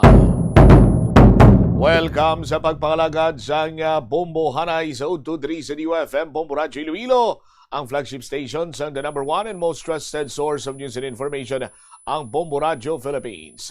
Adlaw kita karon sa Sabado, Hunyo 6 sa tuig 2026. Sa gihapon, inimulagan nimo ang kurman Bombo Chama Blanco Hover. Sa mga dalaguan kag mga nagapauna karon nga mga balita, una kita sa balita lokal. Si Department of Public Works and Highway Secretary Vince Dizon ginabalikan ang mga proyekto diri sa syudad sa Iloilo kadungan sa iya sining pagtambong sa ginapanigayon sining inauguration sa law school building sa bahin karon iya sa West Visayas State University. Samtang sa dugang pa nga mga talupang doon karon nga mga balita, Metro Pacific Iloilo Waters nagpangayo sa paghangop sa pumuluyo sa napektuhan sa ila pipe-laying project sa distrito sa Haro. Samtang sa police reports, construction worker pilason matapos ginlabo sa kasubong nga trabahante sa distrito sa Lapos. Binangon nga ginagamit may tagob pa. No, i-check na karon sa aton sinibaran niya nga pagpangalagad sa gihapon diri sa palatuntunan Bombo Hanay sa udto sa DYFM Bombo Radio Iloilo. Ang oras naton 2 minutos na ang nakaligad sa takna sining launa diri man sa aton sinikiron niya nga pagpangalagad ginabalikan gid no ni Secretary Vince Dizon ining mga proyekto nga sa sining pagbisita niya may mga ara sang diferensya nagpahayag sang kalipay diri nagpabutyag sang pagkakontento ang tiglikom sa Department of Public Works and Highways may kantanan sa pagtrabaho sining kontraktor sa drainage system diri sa may Timawa Avenue tungod na matapos na ining proyekto antes pa man sa bulan sining gintalana sa 3 sining ka bulan Kung madumduman pa ninyo, naghambal diri si Secretary Vince Dizon sa iya sini nga pagpadulong dire nga dapat sini iya kayuhon or trabahuhon ining nasambitan karon banwa nga proyekto, no, kay ang report ni Mayor Inday Raiza Treñas tigin bayaan ining nasambitan karon nga proyekto sang kontraktor, no, sa aton sini nga mga kasimanwa sa pagpanumbalik diri manwa sang Tiglikom. Iya na nga nakita diri karon ang sitwasyon, no, sa aton sini karon iya nga mga kauturan nga kung sa diin padayon na diri ang pagtrabaho sang kontraktor. Sa aton sini karon iya nga mga kauturan ginpauntat ang pagpanigayon sining proyekto tungod sa permit issues kag cease and desist order sang nagaligad nga alkalde gani na delay ang sambitan sining nga proyekto. Ginapadulungan una ni Secretary Dizon sa April 15, 2026 kung sa diin nagmando siya sa iya sining mga tinawag kag sa kontraktor nga tapuson ining proyekto sa sulod sang 3 ka bulan. No, tinahibaluan nga sugod na Enero 17 tubtob Agosto 18, no, hindi magdubo sa 13 ka beses kagin follow up sa City Hall ang ICDO para sa temporary partial road closure para kung tani masuguran gilayon ang nasambitan sining nga proyekto. Galing sa June 12 nakabato ng ICDO sa cease and desist order nga gin-issue sadto ni Mayor Jerry Treñas. Ang construction sa Timawa Road Drainage Project nakasakop sa 477-meter construction rehabilitation sa road kag drainage infrastructure. Kabahin diri ang 3 ka mga section ginpaobra West Avenue, East Timawa, Molo, particular sa UP Visayas main campus kag Doctors Hospital sa sining College of Dentistry dirabla, no, kag Taal Elementary School. Nagapanumdum ining proyekto, no, nga si District Representative Julian Jambaronda ining ornapondohan pinagi sa kay Representative Julian Jambaronda sa General Appropriations Act 2025. 49.3 milyon ang kabilugan sining balor sa proyekto, no, 3 ka proyekto ginsuguran sa February 2025 kapin isa ka tuig pa lang sa nakalikan 4 ka bulan subong kag natala na matapos sining June 2026 sandig sa DPWH. 91.89 completed na ang proyekto as of June 3, 2026. Sakop sa scope of works ang installation sang 15 ka mga linear or 15 linear meter transverse, 1.2 meter diameter double barrel high density polyethylene pipe crossing installation sang 462 linear meters nga reinforced concrete box culverts kag restoration sang 477 linear meters sang Portland cement concrete pavement, no, sa aton sinikaron niya nga mga kauturan.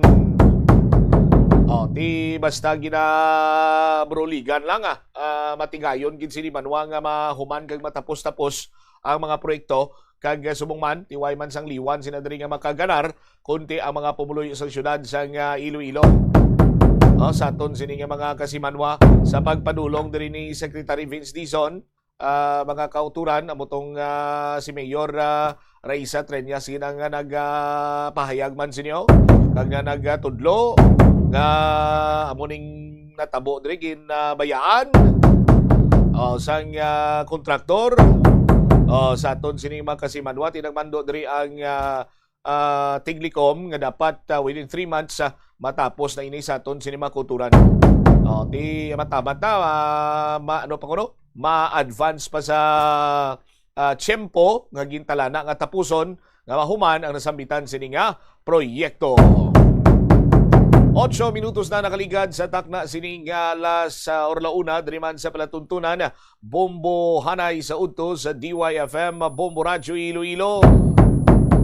Mapindot sining sitwasyon karon na banwa ang nadangatan sa San Antonio Spurs matapos nga ginlutos sang makaduha ka beses sang New York Knicks mismo sa ila siniyang hometown, sa ila sining home court dito sa may Frost Bank Center. Sa aton sinikaron niya nga mga kabumbo, mayo man taniyang effort sang San Antonio Spurs nga makabawi o galing may pipila ka mga uncalled kag ining ginatawag nga miscommunication sa bahin sang team sang Spurs. Gani banwa na capitalize ang New York Knicks kag dito, no, nagtuga sa ila sini iyang kadalagan kag 2-0 na karon ang serye. Isa man sa mga ginakabig sini iyang mayara sa dako nga kontribusyon magluwas sa bisag kay Jalen Bronson. Siyempre ang ila sini nga big man nga si Karl Anthony Towns or Karl Anthony Towns. Pagkatapos sa hampang dito sa may Frostbank Center sa aton sini nga mga kasimanwa, way patuyan nagparauli, way patuyan nag-pull out ang mga fans. O kag bangod may pila ka mga media engagement man ining sentro sang New York Knicks.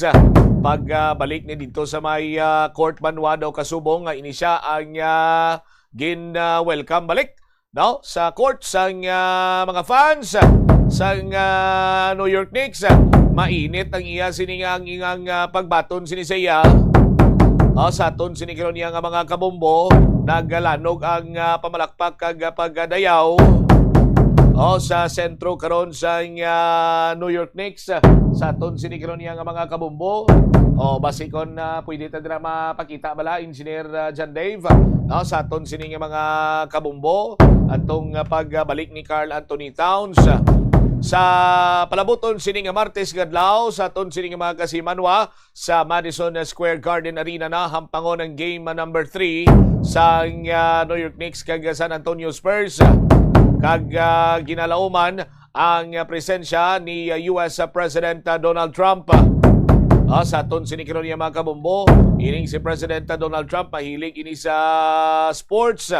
Sa aton sini nga mga kabombo kag nagapakita man sa iya sini nga suporta sa mga atleta sa nagkalain-lain man siniya sa patag sa hinampang. Sa aton sinikiron niya nga mga kabombo, ti balantayan man ini banwa kon sa atubang sa presidente lutuson sa San Antonio Spurs ang New York Knicks so kon i-secure nila ang ikatatlo sini iyang kadalagan, kag eventually masweep nila ang San Antonio Spurs. Sa aton sinikiron niya nga mga kabombo, kay ti kun lang taon nato na banwa kung dominance ang aton sini nga pag-istoryahon, saranggi diya nga mangin dominante ang team sa New York Knicks.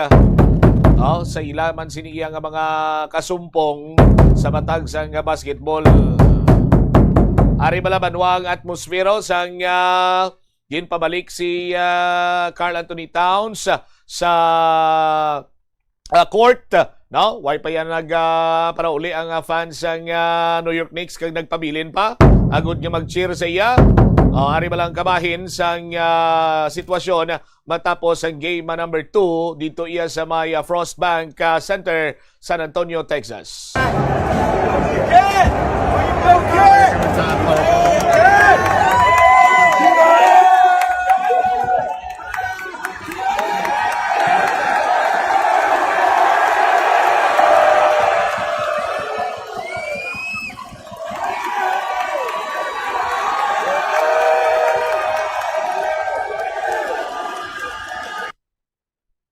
Grabe ang pag-cheer sa crowd sa kay Karl Anthony Towns.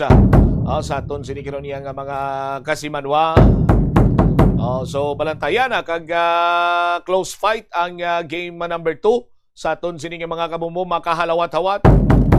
TK bangod man nga yara kita sa NBA Finals sa muna balang hambal sini nila nga every ball possession is a crucial possession.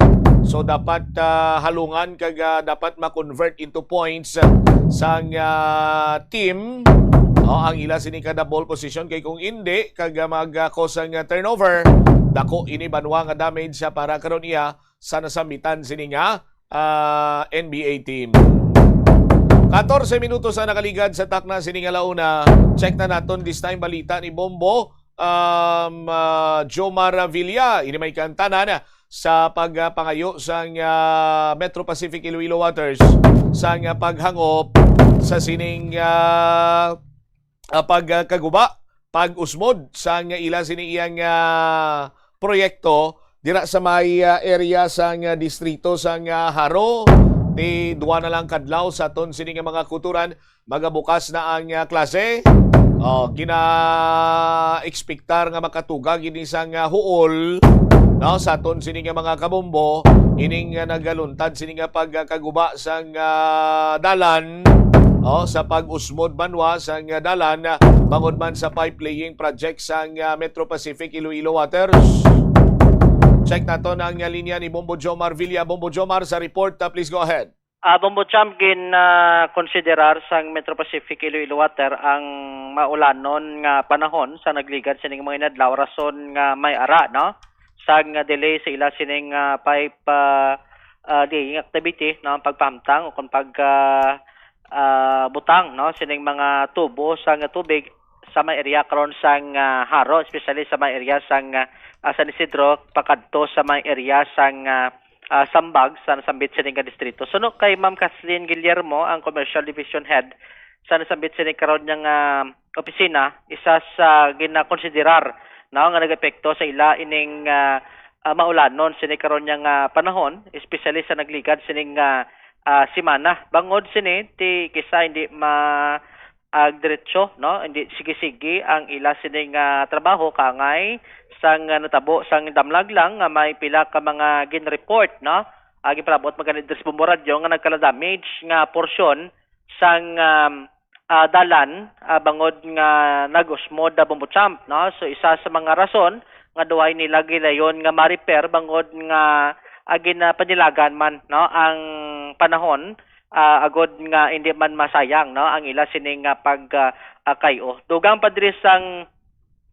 natungdan ang isa pagid sa ginalantaw sining makadelay man sa ila sining proyekto ang pagpahamtang sang sining mga linya sang tubo sa tion karon kon mag-ulan kay banti kon maulanan ang iban nga tubig nagastak ti pasuyupan naman so mo naman isa sige lang taw sining delay pero overall sunod diri sa natungdan ginapadasig na ang ila sining operation agod nga mahimo na nga maggamit no ang bilaw sining nga porsyon sang dalan Bombo Champ kag dugang pa nagpangayo man gani no sang paghangop sa publiko ang natungdan ilabenigiti sa mga naapektuhan no sining ila sining activity kon sa diente sa tion nga matapos sini isa man sige talantaw nga makabulig sa mga pumuluyo sa syudad sang Iloilo ining pagpahamtang no pagbutang sa bag-o sining linya sang tubig dra sa may nasambit sining area sa diente makabenepisyo ang mga residente sa Haro kag sa may Alapas District Bombo Champ. Tinguan man sang opisina nga matapos gilayon kag maislan na no ang mga guba sining dalan. Actually ang mga gin-report nga may mga na-record sining pag-usmod ginaklaro man sang ahensya nga temporaryo lamang ini kun sa diin agod nga maagyan anay sang salakyan kay once kuno kung matapos na ang ila sining operation pagpahamtang sining mga tubo ang bilog nga porsyon no sang one lane nga dalan ang islan gid no Bombo Champ hindi iya nga hambala nga kun diin to sila nagbuho amula nang ila sining balikan so bilog nga isa ka linya gid no sa nga dalan ang himuon nilang fully repair agod nga ang ining kataason no hindi mag hindi magreklamo tong iban sining motorista nga taas piyak no bos piyak ang ining pagpahamtang nila karon sang sining mga semento after na sa pagpamtang kung pagblubong sang ila sining mga water pump o kung ining linya sang tubig sa may area karon sang distrito sang Haro. Aribla pamatian ta si Ma'am Kathleen sang ma-interview diri sa Bombo Radio. Yes sir, no, factor kwan sa aton nga gaapekto sa aton nga work and sa aton nga restoration, but basta mayo lang ang tiyempo gina double time gid. We are thankful no nga intagaan kami sang Iloilo City government sang 24 hours nga working time para nga mapadasig. So nag-overtime mo gabi? Yes, even gabi may trabaho. Anong sarang mo lang mapalapot, ma'am, sa publiko kay may naghahambal nga tiba do traffic yan ang area, ludugay pa matapos sa Mangkat? We understand the inconvenience no nga na-experience ang aton nga mga pumuluyo, but ginahingyo namon sa inyo gamay na lang nga sakripisyo, ang inyo nga suporta sa amon para matigayon ini kag ma-improve nato ng tubig sa syudad sa Iloilo.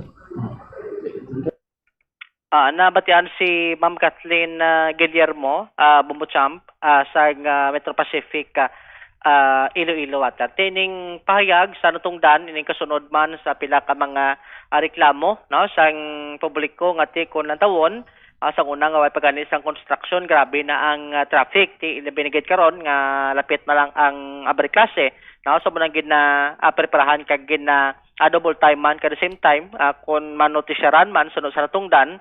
Bangod nga gin pasugtan man sila sa syudad nga mag-overtime ti hasta kun gabi no 24 hours ang trabaho kun paano nga matapos kag at the same time nga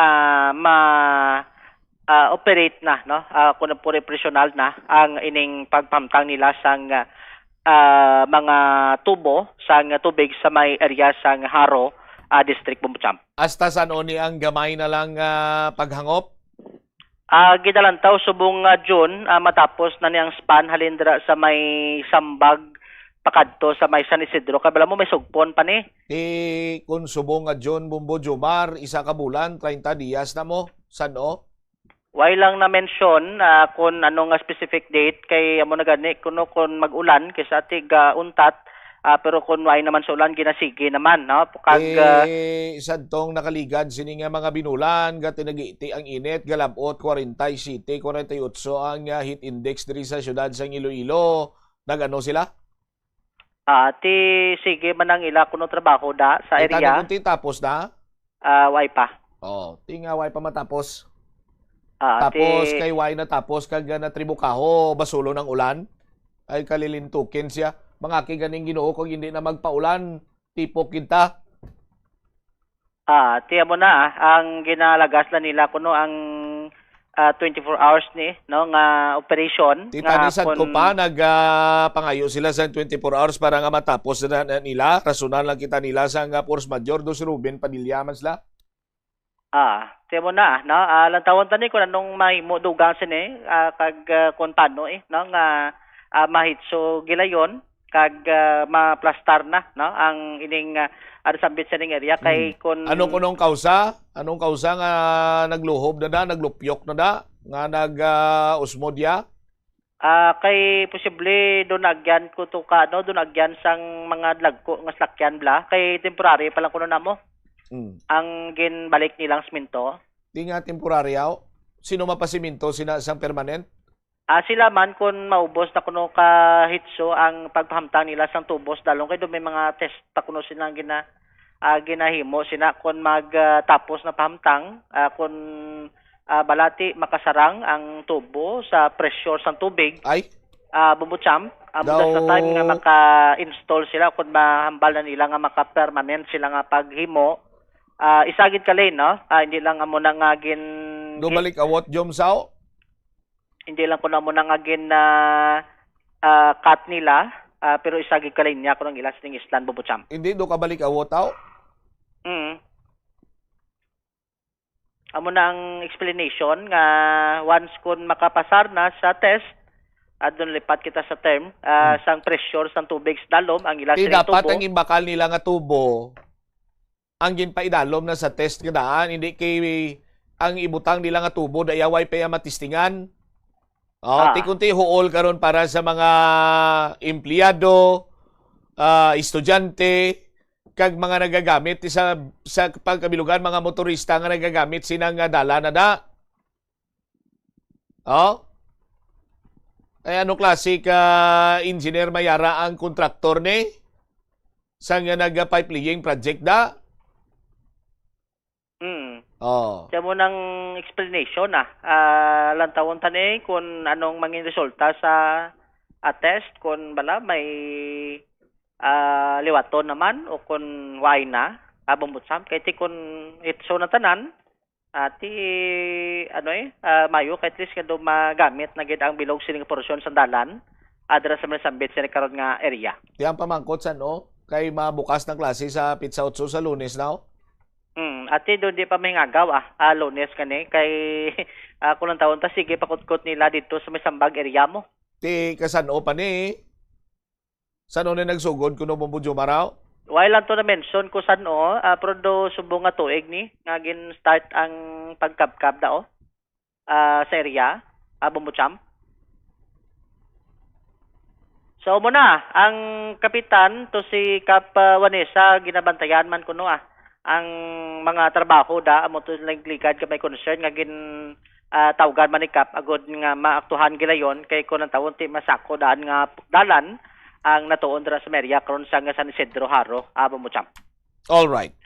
Ini si Bumbojo Marconso Movilla, ini si Bumbo Radio Philippines. Ang Joms sa pihak sini nga bahin Pilasondrio ang isa ka construction worker matapos nga ginlabo sang kasubong masining construction worker sa Meria sang Lubok Lapos ang biktima ang ginkilala diri kay alias Ray 47 anyos taga San Lorenzo Guimaras doon nagaboard la sa Meria sang Lapos ang suspect amo ni Celia Sarios o kon alias Cyrus 41 anyos construction worker man isa la ka trabaho sini kag residente diri sang Camarines Sur pero temporaryo ni sa nagatiner dra sa Meria sang Lubok Lapos Bumbucham sa pagpakigangot sang Bumbo Radio kay Police Lieutenant George C. Oreca ang officer in charge sa police station number 8 iyaging pahayag nga nagainom-inom kuno sang nakulubog ilimnon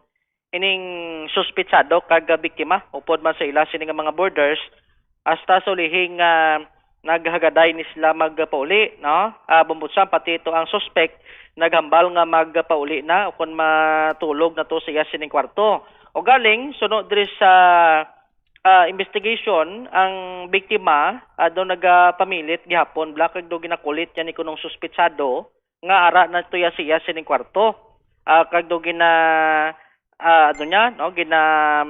pangita hasta sulihi nga ginsaradhan nato kuno sang suspect ang sining apertahan pero ara la pa kuno nga kulit ang ining suspitsado hasta sulihi pangod nga ti posible naling-an man yang suspitsado kay ti gusto niyan tani nga magtulog na pero do kagahod kuno ni sang biktima hasta nga nagagwa kag ginkompronta ining nasambit sini karon nga biktima Bumbucham kag may ara pagani sang natabo sini nga komosyon sunod diri sa awtoridad hasta sa ulihi nga nagkuha ni sang ining binangon ining nasambit sini karon nga suspitsado do mga sursobra 20 inches ning kalabaon kag didto nga ginlabo ang biktima sa iya sining ulo pero ang gingamit sining binangon Bumbucham naka way pa nakuha nga sining tagob way sa tuyo nga patyon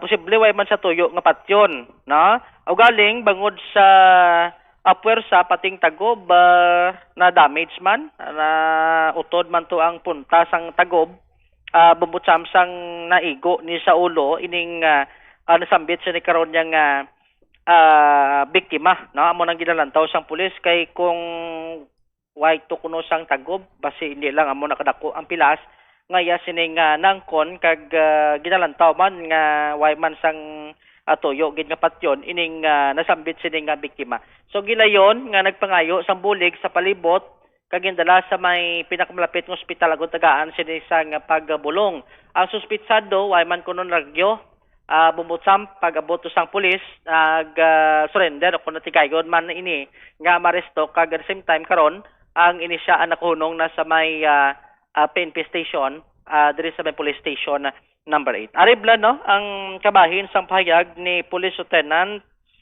George C. Orica, ang officer in charge sa police station 8 sa may interview sa Mumbo Radio.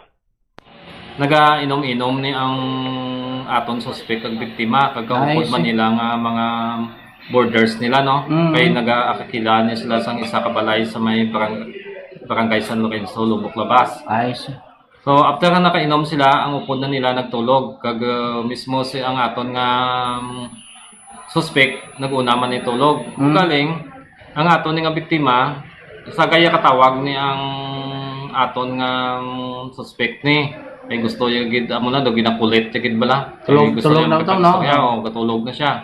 Okay. So ginpalapitan niya gid sa pertahan sang ilang boarding house nga sa pertahan nila. Kaya dira mismo mas malapit da ang double deck na ginatulugan sang aton nga suspect.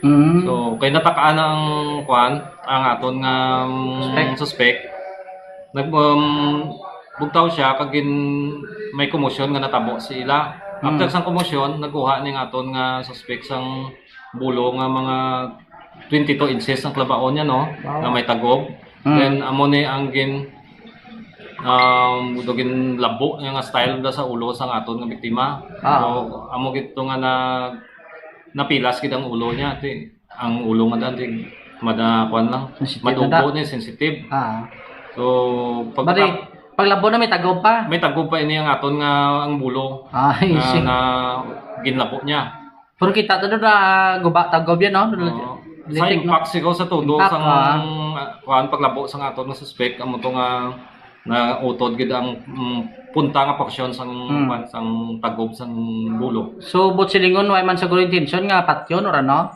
So kung tanawon naton kay kung may intention sang patyon kuhaon niya to siguro ang tagob siguro dulot dako itong itong iyang injured ko na injury na ko na no. So balpilak labo gin ano niya? Kaisa man lang niya gin. Isa man lang. Oo. Dayon ang suspect anong tabo? Ang biktima. Ang biktima pag after nga ginlabo niya na tumba sa sementado da nga kuan nila nga sagwa sang ilang boarding house. Samtang ang suspect akala nakatindog. Tapos nagpangayo tabang ang singit tabang ning biktima naton amo to nga nakagwa ang ilang mga upod nga borders nila. Boardmate nila. Kag ginbulikan gindala sa ospital. Ang suspect din karon. Ang suspect subong detain sa amon. Ano ni surrender siya or na aresto? Gin-aresto sang mga nagresponde naton nga pulis. Kay way man sa nagpalagyo aram sa mga boarding house nila. Anong nakita mo gid motibo sini ba si may daan nga lagot-anon nga nagdugang sir or only nga mo lagi to? Based sa investigasyon namo no, kay tungod sa kakulit sang sang aton nga biktima amo lang to gintunaan kag tungod abi sang bungaman sang ginatawag naton nga kahulubong. Wa man sila old grudge no? So wala man sila old grudge based sa among investigation. Of the nameless lang daan no? Oo, upod man lang sila sa isa ka na operahan. Ano matabo suspect sir? Kasuhan or ano? So sa suspect naton, detain na siya. So na-prepare naman naton ang mga papers sa sini nga in case nga mag-file sang kaso ang aton nga biktima, ready na ang mga papers niya. Posible anong kaso sir? So frustrated homicide ang posible naton nga i-file sa aton nga suspect. Sige. So at least nga na-aresto siya no. Anong lesson sir sa nakuha tani sa amo ning insidente abe? So kung tanaw na to no, ang lesson learned na di nga kung makainom kita inom lang kita sang kaya naton nga ikuanon nga kaya lang naton ma-control no. Kung mas mahimo palang gani mas mayong hindi na mag-inom kay magasto pa pada.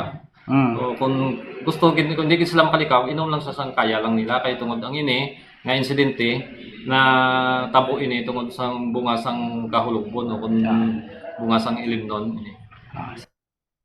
Nabatian si Police Lieutenant George C. Orica, ang officer in charge ng police station number 8 Bumbucham. Amo na nga tiyang ilimnon dapat madiritso gid sa tiyan mo Jumar. At tilaban ti angay ni sa kapin pagid ko makulubog ng ilimnon. Oo. Ti angay ni sa biktima, dubinjom sabad-sabad, dubinjom sabad-sabad kunok nakainom, ti amo to hambal sang otoridad nga kon do nakainom-inom na. At ti mas mayo kuno nga magpahimunong lasbaid. Para at least nga duway na. Magtulog. Pauli kag magtulog, no? Ti galing ti lain-lain man tawo mo, no? May arap man nga ibang galing ubog. Tulog las kilid dalan, bugtawan man mo. Amo gini. Bumutsam. Ti karon detained nakadepende to kung ano ang mangin desisyon kay ti na hitso naman ang mga dokumento sa pagpasaka kaso batok sining nasambit karon yang suspitsado bumutsam. All right. Ini si Bombo Jomar Consumo Villa, and this is Bombo Radio Philippines, the number one most trusted source of news and information. Basta Radio, Bombo. Salamat kid Bombo Jomar Villa sa imo siniyang balita nagikan sa patrol. Ang pipe laying project nag-umpisa pa ini sang tuig 2024. No? Sa aton sining mga kasimanwa. Ti ginapayag nga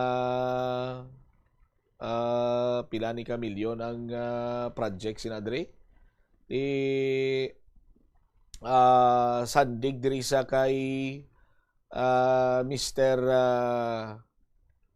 Angelo David Berba, no? May mga delays kay ang mga delays sa aton sini nga mga kauturan ang gintunaan sini poor workmanship sang original contractor. Tigin terminate kuno nila to ang kontrata. Shipment kuno sang shipment delays sang imported pipe fittings. Tuga naman iniya sang global supply chain disruption kag geopolitical issues, no? Kon pandemya pati pandemic irason pag isinadri nila sa aton sinikaron niya nga mga kabumbo, no? Ti 2024 gin suguran hindi lang yang ginatumod naton distrito sa araw kunti sa pangkabilugan pipe laying 35% pa lang ila sini nga komplisyon sa aton sini nga mga kuturan. Since then, nag-umpisa na sila kuno sang 24/7 pipe laying operations sa aton sini nga mga kasimanwa. Ti nakaumpisa naman gali sa 24 hours 24-hour 24/7 pipe laying operations nga amo ni kong isa kon subram lang kapasaling nga lagson ang chimpo kay siyempre 2024 pa, no, ang pagsugod sa construction may mga groundbreaking, no, sa aton sini nga mga kabombo 24/7 na ang inobranay ti sa sobra kadali siguro basi kung pasipadaan man lang buhat sa kontraktor nga dapat gina-inspeksyon man ini badwa. Sa aton sini nga mga kuturan tikita nyo ng resulta karon, no? Sa atubang sang isa sa pinakadako nga universidad diri sa syudad sa Iloilo nga bisan way gani isang diferensya na dira, no, nagapugok ang dalagan sang trapiko. How much more nga mayara na sang baral sina dira nga ginpahamtang sa aton sini karon nga mga kauturan. Ti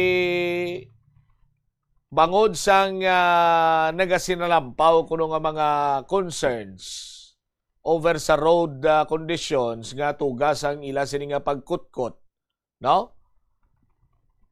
Ang ila sini nga strategy is temporary road restoration.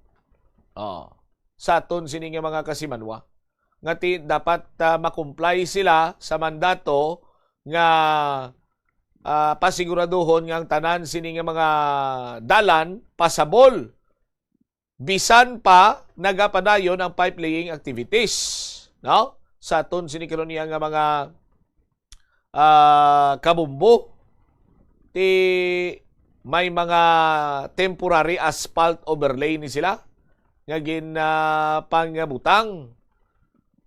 May mga ready-mix concrete naman ini sila. Ti mahal kuno ini.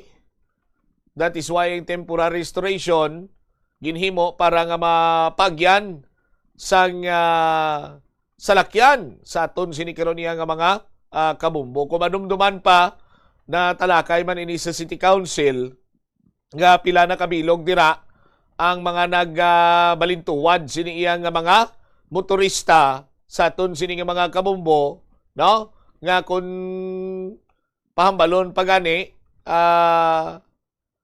daw kasubong kuno nga nagasakay sila iya sa tren, kudol-kudol sa tubang sa Central Philippine University padulong sa Barangay San Isidro kag sambag sa distrito iya sa nga Haro.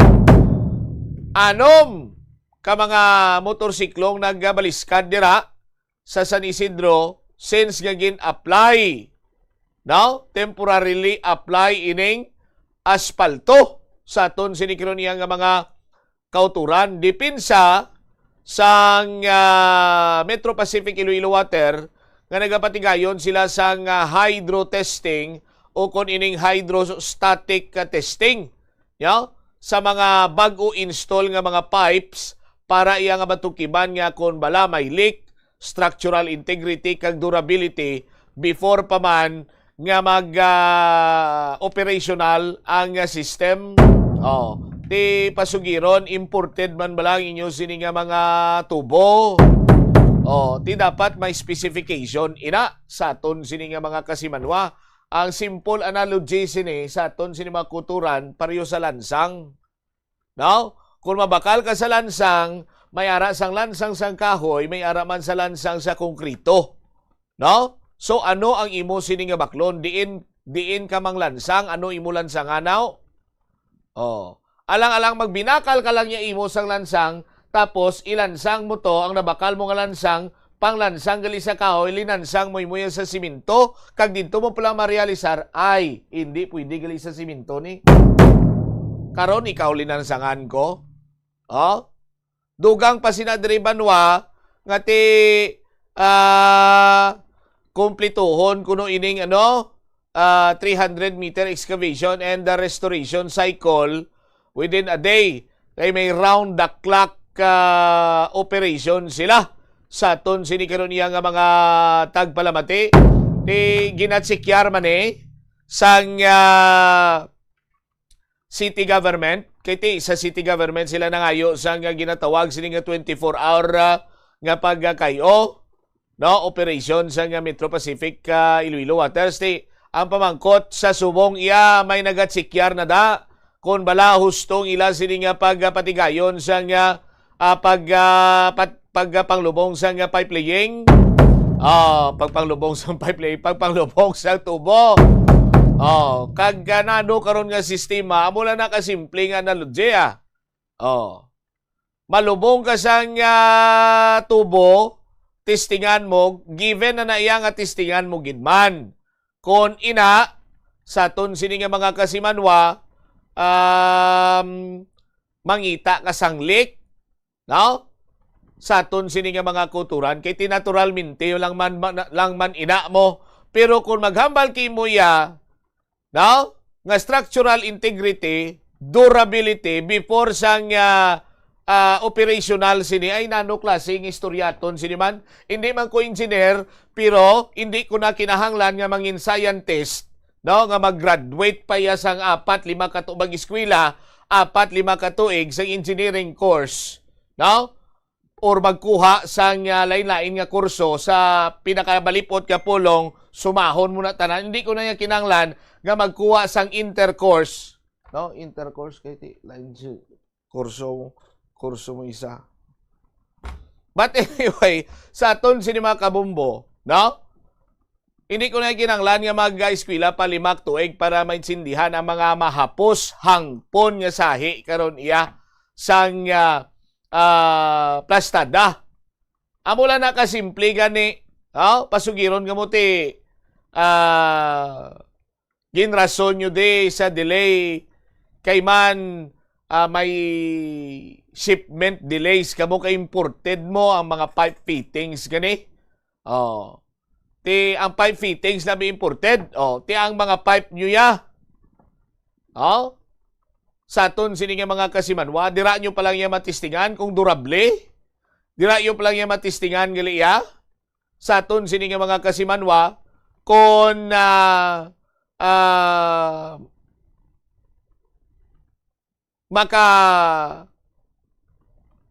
withstand siya sa nga pressure sa aton sinikiron niya nga mga kabumbo. Tido nagainutisanay kita mag-amusin na diri. No? Kung ano man dira iya kag ano, ang mga galawan nyo sa sining nga proyekto, ang nagakahulaan niya pumuluyo sa syudad sa Iloilo. Oh, lantawa bala. Oh? Ma-opening of classes na mabalik eskwela na buwas sa aton sining nga mga kasimanwa. Ginbaral-baralan lang daanay nila. Ang rason, hindi man nila kuno madali-dali ina kay na from time to time nagaulan, lilintukin nga ulan ni. Ikaw naman ang nabasulan, ulan. No? Umuna ganyan ba ko, basi mga aking Ginoo sa aton lang kay ginarason talang perming ulan sa kung ano man niya ang pagkadelay sa mga proyekto. No? Basi hindi na bala maglabot sa punto, hindi na mag-ulan. Ha?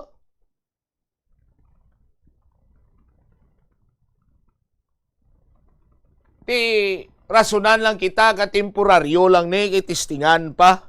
Oh. Ti tani nga daan before sa project, no? Kay lunsay man mga engineer tao dira. Kag lunsay man iya hindi ka man basta-basta nga magkano mo obra sa bahin iya sa bahin abisang nga butang naton na kung nagakinanglan sa nga technical knowledge hindi ka man makadali-dali dira iya trabaho sa Metro Pacific Iloilo Waters. No?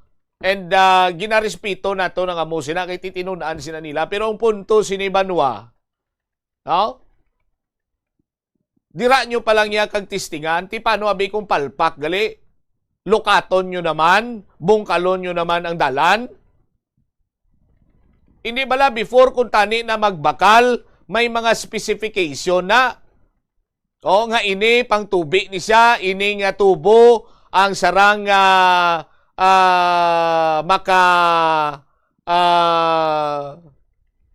makadala sang pressure sang amosina. Oh. Parehas na bla. Sa aton sinikaron niya nga mga kauturan, amo lang ganito, ina ko magatag sa iban pa yang analogy, lansang. No? Sa pagkaintindi ko kahit hindi man kuya panday, pero nakahangop kita, kagi man kita baka lansang, mayara iya nga lansang nga ordinaryo, may lansang nga umbrella nail sa may ulo-ulo na bla. May lansang man ko nga para sa konkrito, concrete nails. Oh? Tiyang ginahimo iya sa yung Metro Pacific, malubong lang sila isang binakal nila nga tubo. Kag dito pa ya testingan. Amo na nga ni pamangkot. Ti ko hindi gali iya durable. Kot-koton nyo naman liwat, mahulat naman niyang pumuluyo, mantos naman niya sa pagpugok sa dalaga sa trapiko. Ngang numero 1 sini nga problema diri sa syudad sa Iloilo, among pagpugok sa dalaga sa trapiko. Nga dapat before kung tani na dagin install, may mga specification na ang nasambitan sini nga tubo. For example, kung para sa mga kahoy-kahoy, ti simpre, ordinaryong lansang will do.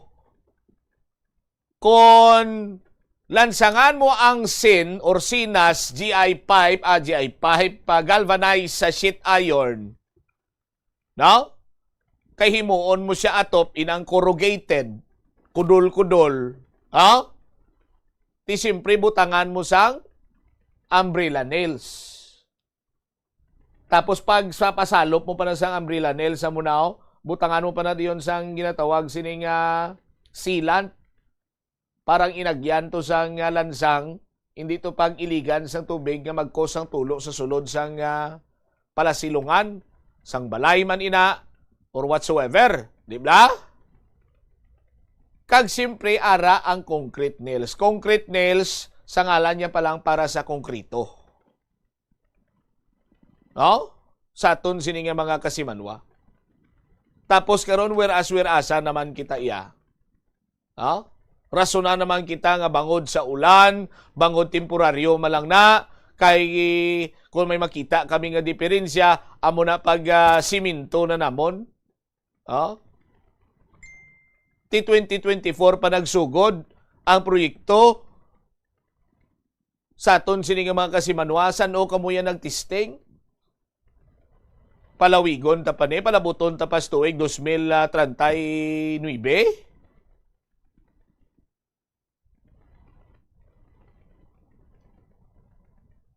No? Ano ka lawig ang gamay na lang nga paghangop nga ginapangayo sa Metro Pacific Iloilo Water? Sa aton sini nga mga kuturan. No? Amo nang dapat nga mayara sa kasiguraduhan.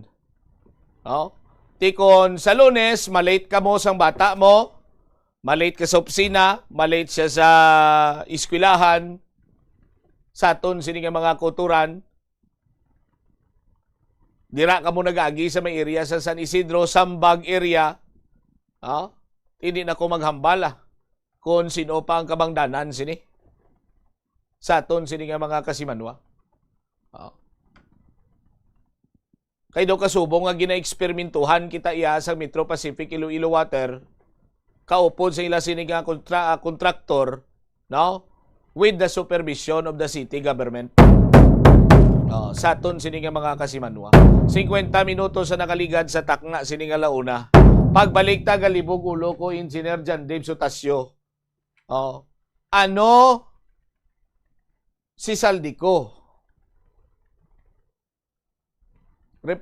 Former representative siya sa Ako Bicol party list. Ano nang Ako Bicol para sa ano na? Sa aton sini nga mga kasimanwa. Pero ang mas palaligban nga naglabot sa masubrasyin ang iya sini security aid. Para sa ano? Kay sandig sa report, kag sandig man sa pagpanghusisa sa National Bureau of Investigation, nga naglabot iya sa 103 ang security personnel nga na-assign, no? Sa kay former representative Saldico. Sang ini siya ang kongresista. Damo pa ang iya sinisecurity sa kay President Bongbong Marcos.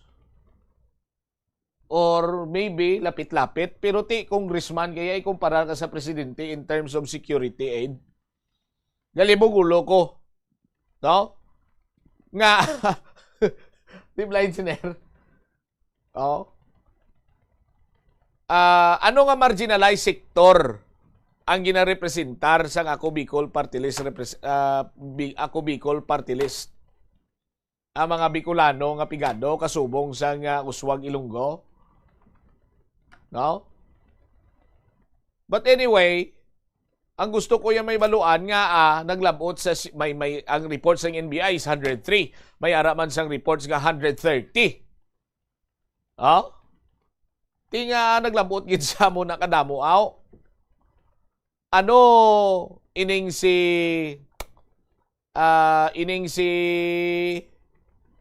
Saldico bata sang hari. Isa na gid lang sa endangered species nga dapat protektahan gid sa nga kung madula siya dako na ang kadulaan sa bilog sini nga kalibutan.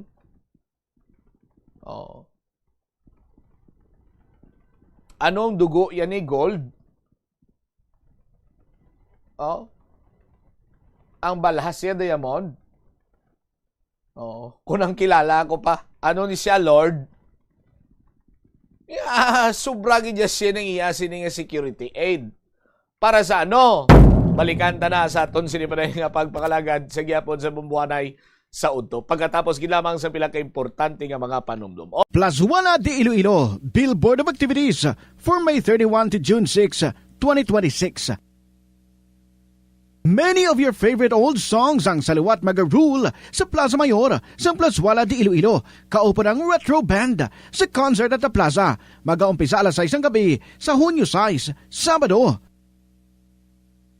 Sa tion sa musical show, napulo ka mga matahom nga Plazuela de Iloilo mags kag madamo pa nga iban ang iga-paraffle sa mga suki sang Plazuela de Iloilo. Sa Hunyo 7, Domingo, ginaagdang tanan nga mangin kabahin sa Eucharistic celebration nga pagkahiwaton sa El Puente or the Bridge sa among adlaw, alas 11 sang aga. Sa tionseng Holy Mass, pangayoon naton sa Ginoo nga hatagan niya kita sang kabakod nga malampuwasan ang internal kag external problems sang aton nga pungsod. Plus wala di Iloilo, we remain to be one with you in the common hope for a better community and a progressive country in 2026. Panugyan na rin sa eksperto kung kwarta ang paghambalan. A pesar limitado ang imo abilidad nga mag-invest, ang gamay nga contribution sa investment accounts ang makabulig sa imo nga maggamit ang earned money nga maka-generate sang dugang nga income. Ikonsiderar ang pagbukas ng retirement account o kung iban nga investment account. The Farmers Bazaar, your traditional public market with the touch of Plazuela Dos, ang isa ka lugar nga gintukod sa tion kag sa kasagsagan sa COVID-19 pandemic nga may tinutuyo nga maghatag sa imo sang safe marketing experience. Subong nga ang COVID-19 hindi na gid man dako nga pamahog kag nagapakadto na kita sa next normal. Rest assured nga ang Farmers Bazaar will further evolve agud yung magpadayon sa paghatag sa inyo sing satisfying marketing experience. The Farmers Bazaar. Sa lower level, tara na pahamtang ang fish, poultry, kag meat section. Para naman sa inyo mga kinahanglanon nga prutas, utang kag iban pa, magbisita sa upper level, pinaagi sa paggamit sa hagdanan o kon sa pagkadto direkta sa parking lot. The Farmers Bazaar, your traditional public market with the touch of Plazuela Dos. Tanan kita mayara sang mabulig agud pakibatuan ang climate change. Magamit sang bag nga pwede magamit sang liwat-liwat agud mabuhinan ang plastic bag nga ginahaboy. Bangod ini nagatugas ang greenhouse gases. Ikaduha, hindi masumi magamit sang computer. Kung 4 ka oras lamang sa isa ka adlaw ang imo nga paggamit sang computer, makabuhin ka na sang carbon dioxide emission nga 83%. Ikatatlo, kung malapit man lang imo nga kaladuan, mas maayo nga maglakat o kung magsakay na lang sa bike. Magluwas sa makakinot ka na, mabuhinan pang polusyon nga nagatugas ang climate change. Yari ang isa ka praktikal nga pamaagi agud makakinot sa paggamit sang tubig. Pag-usar liwat sang tubig. Kolektahon ng tubig nga gingamit sa pagpanglaba o kung ang tubig nga nagatulo gikan sa aircon. Pwede mo ina magamit sa pagpanglimpyo sa salog, pagflash o kung pagbunyag sang tanom. Ang tubig nga abi mo wala na pulos, pwede pa yagali nga makabulig sa imong palibot.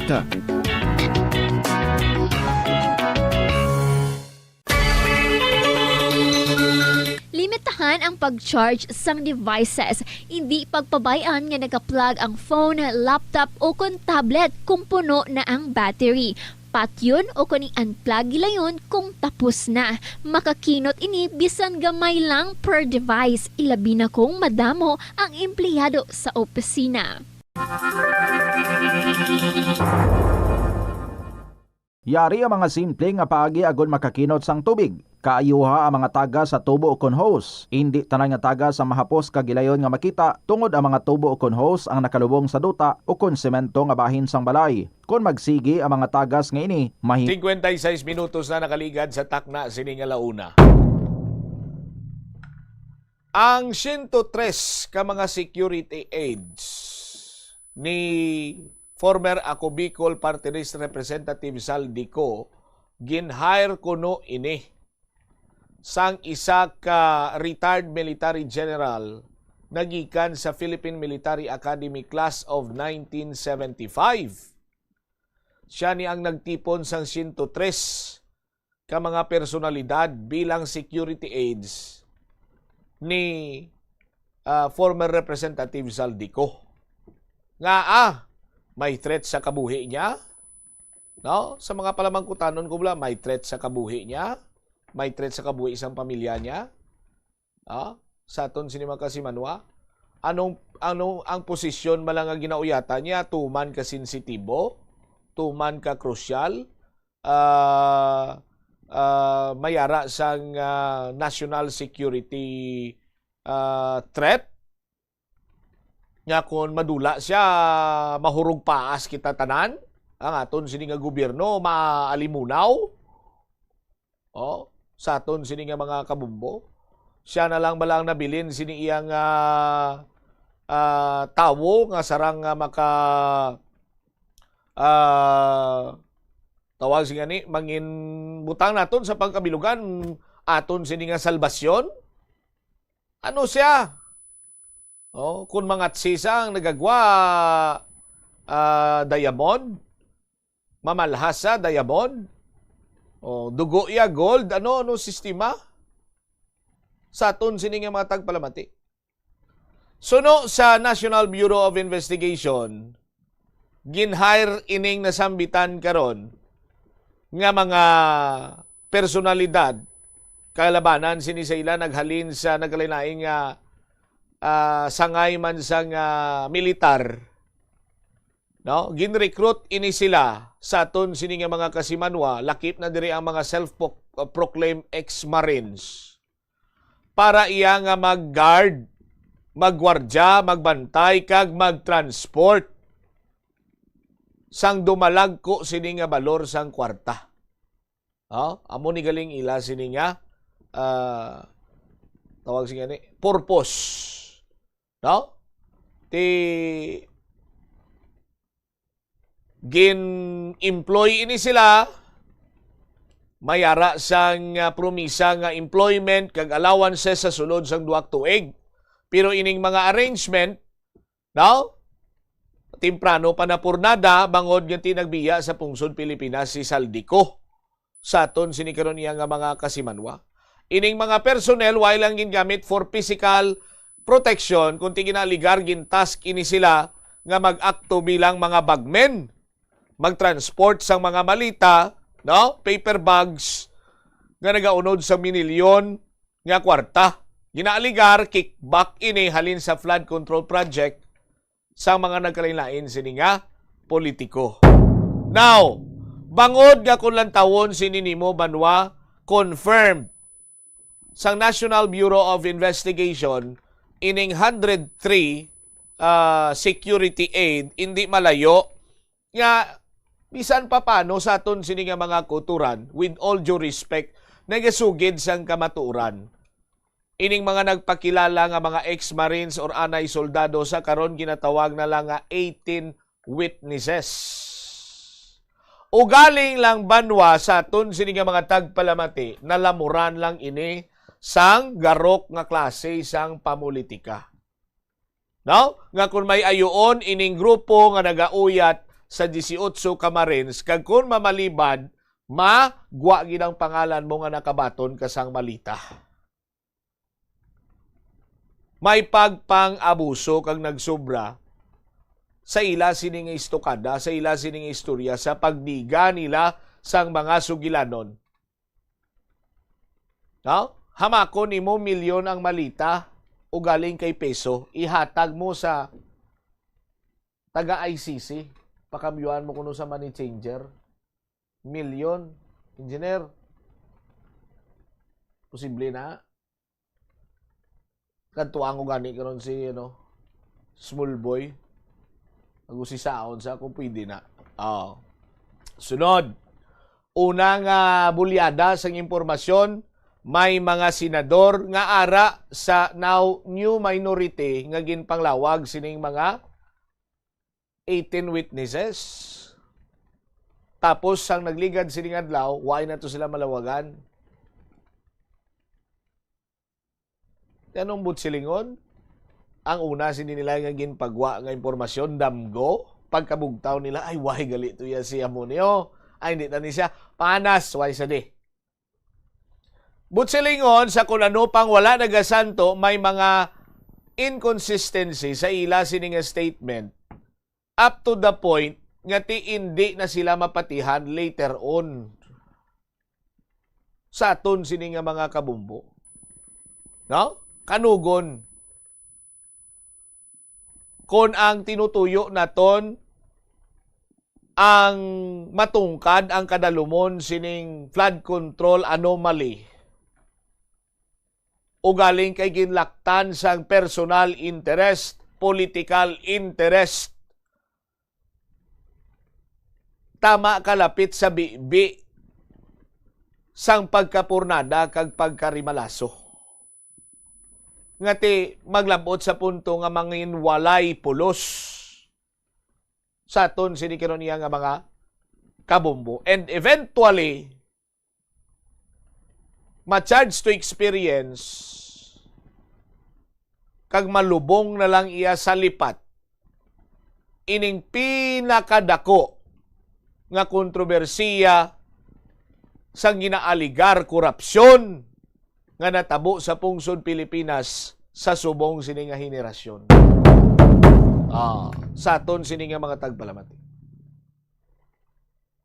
Ining mga nagakalinabo subong sa aton sini nga mga kuturan, way nisang kaklaruhan kung bala ang tinutuyo sini sulbaron tungkaron ang kadalumon sang isyo na tuhoy sa flood control anomaly, ghost project sa pundo nga ginaligar ginpang butang sa malita pundo sang gobyerno, kwarta sang taxpayer nga pinang-deliver. Pinang-deliver sa mga nagkalain sini nga opisyal sang gobyerno.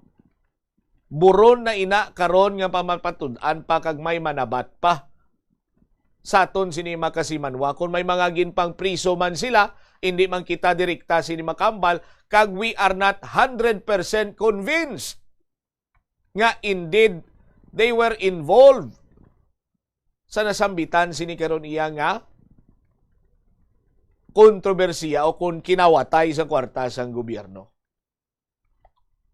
Now, kayang nagapangibabaw sa karon is political interest. Pero one thing is for sure. And ining information konfirmado sang National Bureau of Investigation. Ano ina ang 103 ka mga security aid nga gin-hire as per their information kag kilala kuno ni Director Matibag ang nagtipon sa nasambitan sini iya nga mga tawo as a retired general from the Philippine Military Academy class of 1975, but silingon confirmed and A1 information ini. So eksakto nga nag-hire gid man si Saldico. No? So nagapakita nga insakto man kag matuod nga gin-hire niya ini para nga mag-deliver sa mga kwarta. No? Sa aton sini nga mga kautulan. Kay kung waay ini na confirm sa National Bureau of Investigation sa aton sini nga mga kuturan, but silingon nga istorya kuris-kuris, istorya dalom sang paho, bayabas, duldol, kung ano pa ang kahoy sa inyo balay, na manami maghatag sang shade, do dira ng gwa niya. O galing kiti, no other than the National Bureau of Investigation confirmed sa sining 103 personnel or security aides hired through a retired PMA General class of 1975 nga mag-akto as bagman, mag-deliver, so on and so forth. But silingon, may kamaturan nga mayara indeed sang delivery nga natabo. So, dapat husisaon ini sila sa aton sinikaron iya nga mga kasimanwa. Palanta na sa Lunes ako matambong ang 18 witnesses kag kung ano ang ila sini nga idiga nga mga istokada sa aton sini iya nga mga kuturan kay Balantayan ining Blue Ribbon Committee hearing under Senator Erwin Loverboy Tulfo. Sa aton sini nga mga kasimanwa. Standby na sa kahapon lamang program, kaupon naman sa kay Tita Regine. Isumamot siya, ma-blank over, kabilin sa imo sa mananayang hapon. May God bless us all. This is Momo Radio Philippines, the number one and most trusted source of news and information. Basta Radio! Bumbo! Plazuela de Iloilo, Billboard of Activities for May 31 to June 6, 2026. Many of your favorite old songs ang saliwat magarule sa Plaza Mayor sa Plazuela de Iloilo. Kaupo ng Retro Band sa concert at the Plaza. Mag-aumpisa alas 6 ng gabi sa Hunyo 6, Sabado. Sa tion sa musical show, napulo ka mga matahom nga plaswala di Iloilo Mags kag madamo pa nga iban ang iga-paraffle sa mga suki sang plaswala di Iloilo. Sa Hunyo 7, Domingo, ginaagdang tanan nga mangin kabahin sang Eucharistic celebration nga pagkahiwaton sa El Puente or the Bridge sa among adlaw, alas 11 sang aga. Sa tion sang Holy Mass, pangayoon naton sa Ginoo nga hatagan niya kita sang kabakod nga malampuwasan ang internal kag external problems sang aton nga pungsod. Plaswala di Iloilo, we remain to be one with you in the common hope for a better community and a progressive country in 2026. I-off ang suga sa wala ginagamit nga lugar. Patsyon ang suga sa restrooms, pantry, hallway o kon meeting rooms kung wala sang tawo. Mas makinot inis sang sa pabayan lang nga nakabukas ang suga sa bilog nga adlaw. The Farmers Bazaar, your traditional public market with the touch of Plaswala Dos, ang isa ka lugar nga gintukod sa tion kag sa kasagsagan sa COVID-19 pandemic nga may tinutuyo nga maghatag sa imo sang safe marketing experience. Subong nga ang COVID-19 hindi na gid man dako nga pamahog kag nagapakadto na kita sa next normal. Rest assured nga ang Farmers Bazaar will further evolve agud yung magpadayon sa paghatag sa inyo sing satisfying marketing experience. The Farmers Bazaar. Sa lower level, tara na pahamtang ang fish, poultry, kag meat section. Para naman sa inyo mga kinahanglanon nga prutas, utang kag iban pa, magbisita sa upper level, pinaagi sa paggamit sa hagdanan o kon sa pagkadto direkta sa parking lot. The Farmers Bazaar, your traditional public market with a touch of Plaswala Dos. Sa eskwelahan, ang pag-practice ang good manners and right conduct ang makabulig sa paghimo sang positive, respectful environment para sa pagtuon. Nagapakita ini sang pagtahod hindi lang sa mga manunudlo kundi mangin sa imo mga classmate kag sa school community. Mag-abot sa eskwelahan on time. Ang pag-abot sang late sa klase kag sa aktibidad ang nagapakita sang kakulang sang respeto sa oras sang iban. Magpamati sa imo maestra o kun maestro samtang nagadiscuss sang lesson kag sundon sang maayo kun may yara sang instructions. Tawgon nga ma'am o kun sir ang imo teacher o kun staff. Kun may pamangkot, ibayaw ang kamot, agud mahatagan ikaw sang kahigayunan nga makasabat. Maggamit sang please, thank you kag excuse me kung nagaistorya sa imo classmate o kung sino man ang imo ginaatubang. Likawan ang pagpanunlog, pagbuli o kung pagpanginsulto. Mangin maayo kag may respeto sa isig kapareho. Mangin matinlo sa classroom kag school grounds. Ibutang sa basurahan ang basura kag indi pag-ihaboy sa bisan diin lang, ilabi na sa sulod sang classroom. Respetohon ang propiedad sang eskwelahan. Halungan ang mga libro kag supplies kag likawan ang mangguba sang pagabutang nga wala mo ginapanag-iyahan. Mangin focus sa pagtuon kag likawan ang pag-istoryahan na isang classmate samtang nagadiscuss ang imo maestra o kun maestro sang inyo nga lesson. Likawan ang cheating. Masami nga kompletohon ang assignments kag test nga wala nagapangopya sa hinimuan sang iban. Paborito mo man bala kaunon ang prutas nga saging kabombo? Nakahibalo ka bala? Nga ang Pilipinas ang ikaduha sa pinakadako nga exporters ng saging sa bilog nga kalibutan. Sandig sa United Nations Food and Agriculture Organization, ang pungsod ang naka-export sang 2.93 million metric tons sang saging sa tuig 2025. Nagapangduha kita sa top exporter nga pungsod Ecuador. Ang saging manggaranon sa mga bitamina kag minerals, kaangay sang vitamin A, C, B6 kag potassium nga kinahanglan sa immune system, energy production kag cell protection. Bangod sa mataas nga potassium content sang saging, epektibo ini sang healthy blood pressure kag nagasuporta sa overall heart function. Kung Kung ginbilin ang computer nga nagaandar bisan wala ginagamit, nagakonsumo gihapon ini sang kuryente. Mas makinot kung ibutang sa sleep mode kung wala ginagamit sang 5 to 10 minutes o kung i-shutdown ini kung mag-break ikaw sang mas sobra sa 15 minutes. Ang monitor pwede man nga patyon pagkatapos sang 3 to 5 minutes nga wala ginagamit. Sa sini nga paagi makakinot ang opisina sang dako nga kuryente kada bulan. May kilala ka bala nga mga bata nga mahilig sa video games? Nagausik bala ini sang inoras sa paghampang sang iya ginakaadikan nga games. Isa ka pagtuon sang American Academy of Pediatrics ang nagapahayag ngang sobra-sobra o kun inoras nga pagtiner sa paghampang sang video games ang makadulot sang depresyon, anxiety kag manubo nga grade sa eskwelahan. Suno sa mga eksperto, halos 9% sa kada 3,000 ka mga elementary students sa kada pungsod ang makabig pathological o kun addict sa paghampang. Makabig nga pathological o kun addicted ang isa ka estudyante kung nagaapekto na ang paghampang sa iya nga pag-eskwela. Dugang pa sa among nga pagtuon, ang ka-addict sang isa ka bata makapabudlay sa iya sa pagkontrol sang iya impulse. Kaangot diri, ginpanugyan nga dapat hindi magsobra sa isa ka oras kada adlaw ang gastuhon sang isa ka elementary student sa paghampang kag hindi naman magsobra sa 2 ka oras ang isa ka high school student. Mag-observe ang maayo nga load and cargo management sa salakyan.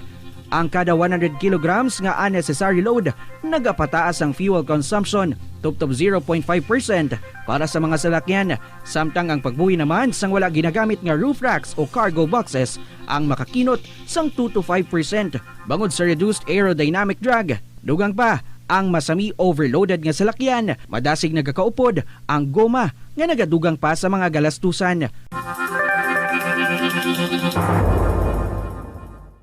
Nagasala ka bala sa imo nga tulunan kag daw hindi ka makahibalo kung ano ang imo nga unahon? Kung magtuon ikaw, siguraduhang anay nga nakakaon ikaw sang maayo, agud nga maka-function ang imo nga utok. Kung gusto mo ang snacks, siguraduhan man nga na-preparar na ini antes pa man ang imo study time. Bangod basi, mawili ikaw sa pagkuti sang imo nga pagkaon kag ma-distract ikaw sa imo nga tulunan. Siguraduhan man nga tapos na ang imo nga olobrahon sa sulod sang balay para nga makalikaw sa interruption kag para sigurado naman nga maka-relax ikaw kung matapos mo na ang pag-review. Yari ang mga importante kag praktikal nga mga pamaagi agud makakinot sang tubig. Sa kusina, magamit sang yahong o kon labador sa paghugas sang mga ulutanon o kon prutas. Magdesignar sang baso o kon water bottle agud gamiton sa bilog nga adlaw agud indi magsigi panghugas sini kada matapos ang pag-inom. Kung aksidente nga may nahulog nga ice o kunyelo, hindi ini pag-ihaboy. Sa baylo, ibutang ini sa mga masitera sang tanom. Kung may bilin man nga yelo o kung tubig sa baso nga ginimnan, tipunon anay ini sa balde, agud ibunyag sa mga tanom antes hugasan. Kabombo, yari ang pwede mong himuon agud makakinot kita sa paggamit sang enerhiya. Kabombo nga motorista, paano ka bala mag-apply sang preno o kung brake kung nagamaneho? Likawan ang golpeada nga pag-accelerate kag pag-preno. Ang golpeada nga pag-accelerate kag Ito ang Bombo Radio Philippines. Fully digitalized. Numero 1 sa balita, komentaryo, drama at serbisyo publiko. Bombo Radio Philippines. Bombo Radio Philippines. Unmatched. Number 1 and most trusted source of news and information. Basta Radio Bombo! Good afternoon and happy weekend. Mayong hapon gid sa inyo tanan mga kabombo. Nagapanambalik kita, of course. This is Tita Regine and welcome na sa kahapon lamang program. It's a Saturday, first Saturday para sa bulan sang Hunyo. And today, ari na diri ang ating winner, si Lolo Mike sa 2nd District. May dala nga Bible. Kay halin ko na siya sa simbahan. Pag-aistoryahan naton ang iyang mga nagliligad sa iyang kabuhi, ang iyang growing up years. siyam sila ka mag-ululutod, wala sang permanente nga trabaho ang iyang mga ginikanan, paano sila nakasurvive? Hibalaw nato nina sa diligid lamang madugay. For the meantime, find your most comfortable seat and your most comfortable position. Kabay na kapanyaga na kamudira, ano ang tig-ab nyo? Kung chorizo, so daan nyo, baw, asa pa na sa gabiin, no? Pag tig-ab, chorizo dayon. Anyway, pang pamahaw ang chorizo, pero kung may nabilin pa para sa panyaga, dala na lang. Of the night kita, sa sininga hapon. And of course, later on, ang atong nga pag-announce, ang atong nga bagong winner for this week. Ari na atong nga ambahanon para sa inyo, samtang nga nagapamati ka mo dira, pwede nga makasulat man sa inyong makasaysayan. And then you can email sa bombo_iloilo@bomboradio.info or sulat to ng mga stories kag ipadala sa kahapon lamang program DYFM Bombo Radio Iloilo, Sky City Tower, Mapa Street, Iloilo City. Good afternoon sa tanan nga mga KLP lovers. Here's our song for you sa sininga hapon from Jose LG Fuentes, LDR. Mayong hapon.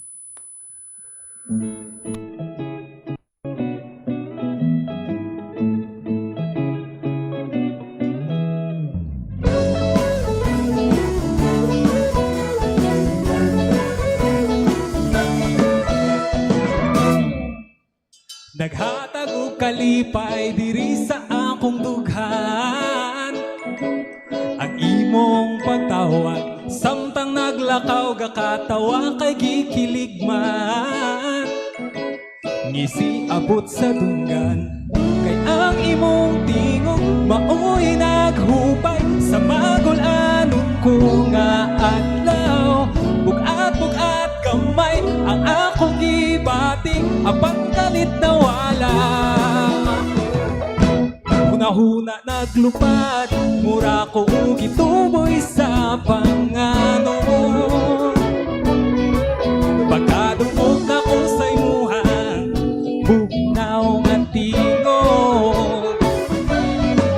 Kay bisan layo ikaw giyot na ning kamot nga mag-istorya ta kada minuto.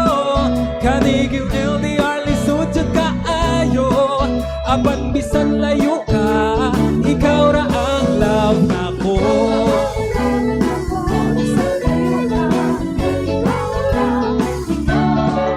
Mga bula-bulatik storya, I love you and I miss you more. Maoy gibalik-balik, wa nay kan-anay, wala nay pahuwayay, wa nay uliay. Never mind kay gikilig man, kay ang kabingam nga akong ibating, biligid ka bayran o dolar. Bisagod sa ubiyong, ako gyudang tuhod sa imong bahiyo. Huna-huna naglupad, mura ko gituboy sa panganon. Pagkadungog na ko sa imuhang bugnaw nga tingot. Kay bisan layo ikaw giyon na ning kamot, nga mag-istorya ta kada minuto. Kanig yung LDR lisod jud kaayo, apan bisan layo ka, ikaw ra ang love nako.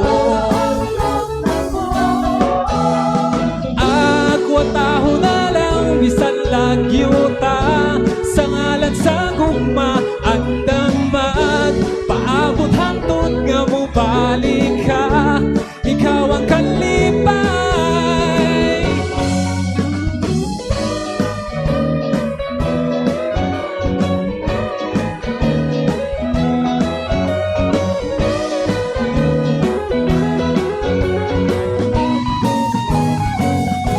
Huna-huna naglupad, mura ko gituboy sa panganon. Pagkadungog na ko sa imuhang bugnaw nga tingog.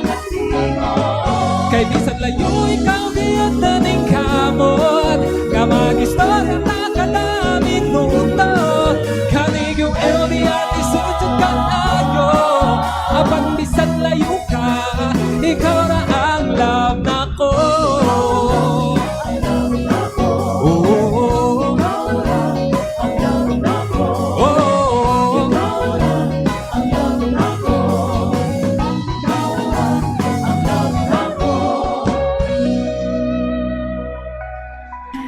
LDR, long distance relationship. Amo na, may ara ikaw subong. Good luck na lang. Jose LG Fuentes, para sa inyo, it's 2:22 in the afternoon. Gina-welcome ta na dito sa studio ang aton nga winner, si Lolo Mike, sa 2nd District. Mia, kung kapamati ka dira, isa bala ka mo siniko no kalugar. Lolo Mike, ang imo nga gindala diri nga code name. So, pila ka bilog ang aton mga apo? Wala ka bilog, tita, ikapito na niya ang sa akon nga ikalima nga bata, nga engineer. Nakabata siya babae, ang anom lalaki. Wow! Sa subang ko, 2. Grabe nga habol ya no? Nakabata isa ka babae, pero anom ka lalaki. Mayo kay ginbugayan gid siya. Kilala ko yan, nag-anom gid sila ka babae, wala gid sang lalaki. Anyway, pila ka mo ka magutod? Kag ikapila ikaw? Sa amo niyang pamilya sang sultiro, sang bata po ko sa mga sultiro, siyam kami.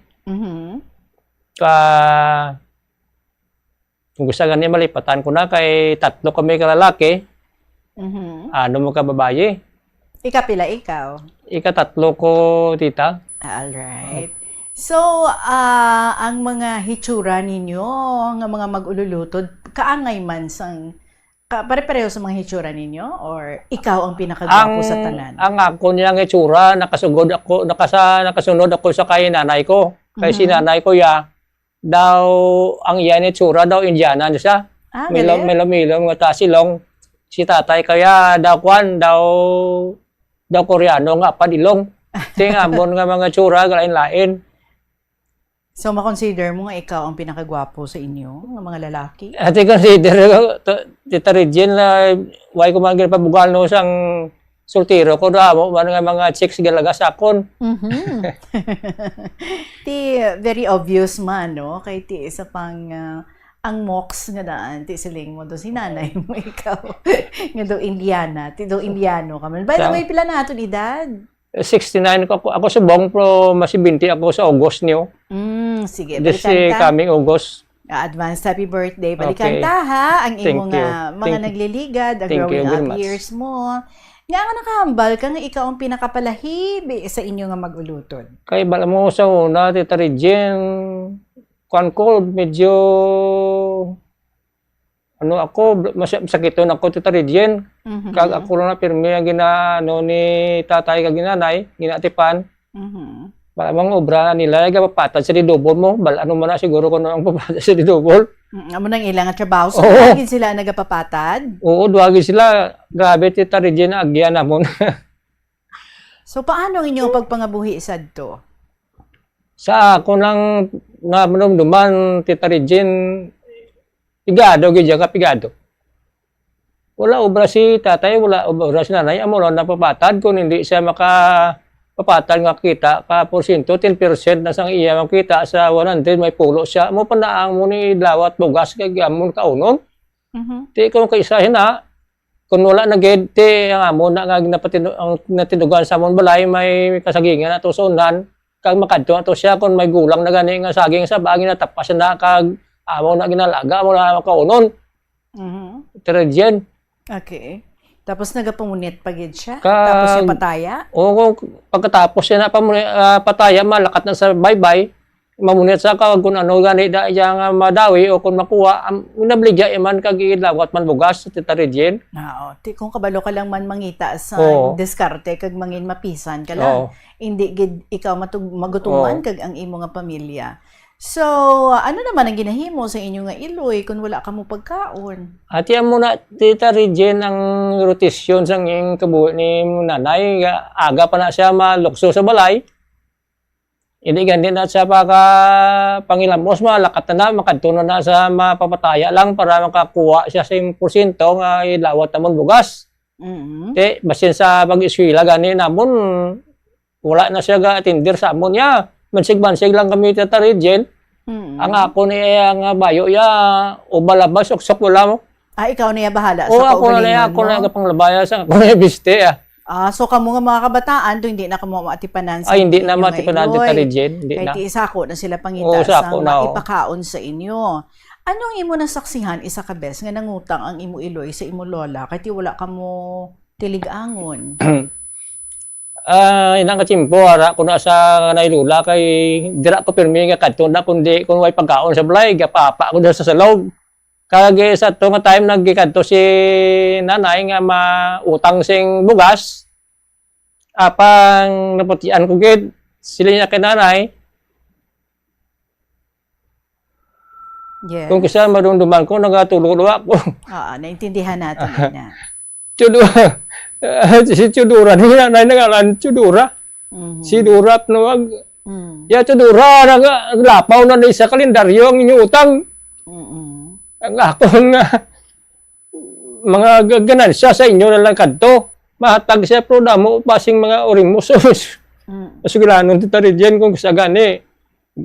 Ginaang utot sa akong mga nanay kung sa na-remedyo yung manda ang bugas ko nula si Lulay.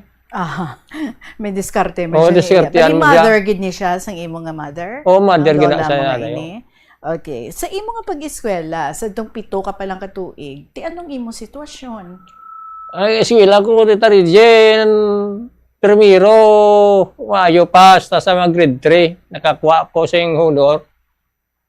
Pag lapaw, nagsugod ako barkada, mga grade 4, grade 5, grade 6. Nagsugod ako barkada, puno kami sa mga grupo ng barkada ko. Kundi may mga sandiyahan na, ginakamang na mo na kagkwao na. Nabantayan na mo na bantay na kagikamangon. Taridyan, ako ang pang-eskwila, mag-eskwila man, mayo, hindi mayo man. Pati kung may mga homework na, kag may mga assignment, kaya mga sa art na mo, hindi ko na makaimo. Balbal na dayon, pero kapangaman ko na taridyan, nabutangan ko na ang muli ko sa ingkan. Sing pen nga kuderno para ni. Sino ka pang bakol? Ang mistra namon, mga master. Bago sa una, balaan mo ay pato sa una nga saldabios na. Abayan lang ila pamakdolya sang estudyante. Pero may diskarte ka para hindi ka na-diskarte yan ko, hindi ko masakit. Tungtong sa desang kamot. Pagkita na ni ma'am na mong ganda mo, ginama ko na ang kamot ko, agalagpok ang kaon nga desi. Bala mo sa muna, wala pa sing mga layi nga batok mula sa pagpanakya sa kabataan. May maestro gani ko sa muna, wala pa mamaminsyon na sa konsulat nga mong estudyante. Ginpak doon sa libro solo. Grabe, wala kaya kaluoy nga pagkamistro. Tuwado na to sa laya, patay na ito. Sida masamo na. Okay. So, amo na nga mga pagpangdisiplina pasang una, no? Oo. Nga tuod na, wala pasang lagi. Subo, hindi pwede. Nga tandugon mo ang bata physically. Sa subong niya, budlay na madula ka sa imong trabaho. So, anong ginahimo mo to para nga hindi ka matamaan sa pagbakol sa buli? Wala ka homework? Ate, ginano ko lang dira Jay, nagwanta ko ng kasang maestra sa ako na sala ko man mo te. Wala tamay mo kay way tagapati sang mga layi sang eskwelahan. Tuod na ginabutangan mo sang karton. Oo, nabutangan ko na pinbuli ko. Okay. So paano ang imo nga pag-graduate sa elementary? Naka-graduate ka gid man? Naka-graduate ko sa elementary. Isa lang kabilog ako nga notebook, titaridyen. Ang ako ginagano sa musamo ko na health, science, social studies, mga math na sa musamo ko na. So na mag-graduate ko na. Inulaman tanan titaridyen ang akon nga sapatos, long pant, long sleeve. At least graduate. At least graduate. Ang mga utod mo naka-graduate man? Ay wala gid titaridyen.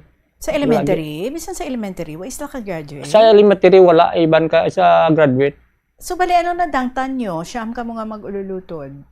Sa mga tradition, naglinapta-lapta na kumite, ay iba, kung mga wangod, nagkalamatay na. Nagkalamatay na nga kung mga babae, doon ka babae.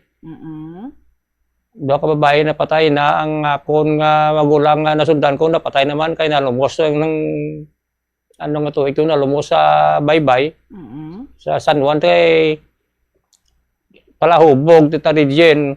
Hubog, naglumpat sa baybay, way nakabutuwa. Ahay. Okay. Way ko na mabutang sa akong sulat. Oo. So, bale, sa inyo nga pag-eskwela, hawot-hawot man. Kaya ikaw Hawot-hawot. lang gid naka-graduate. So, anong na imo nga nadangtan? Anong imo nga natapusan? Grade 6 lang ko, Tita Regine. Ang mga utod mo, nakatapos man grade 6? May ara ka utod nga nakatapos man grade 6? Or ikaw lang gid? Daw wala guro, Tita Regine. Wala guro sila na kasi tapos grade 6 kay ang amon ginikanan sa una daw ay blanuhaw gudya sa mga tawag nga futuro sa kabataan nila wala sa edukasyon sa ulihib lang nga makatapos ka para nga makabatak man sa ila nga pag mga buhi sa ulihi. Kag amo Yes. kag amo na nga akon nga gintinguhan gid sa akon nga isip nga basin driver lang ko mapa-eskwela ko sa tanan nila Regine. Aha. Kaya mo na gani, no? Nga tutok sila sa pagpangita sa ipakaon sa inyo. Oo. So that's why gahambal ka nga ti ang inyo nga pag-eskwela, mansig-mansig na lang kung ano inyong hitsura, ubalaba ka mo dira, bahala Oo, na gani. ka mo. So wala sa may nagatutok sa inyo kung ano, kumusta ng pag-eskwela nyo.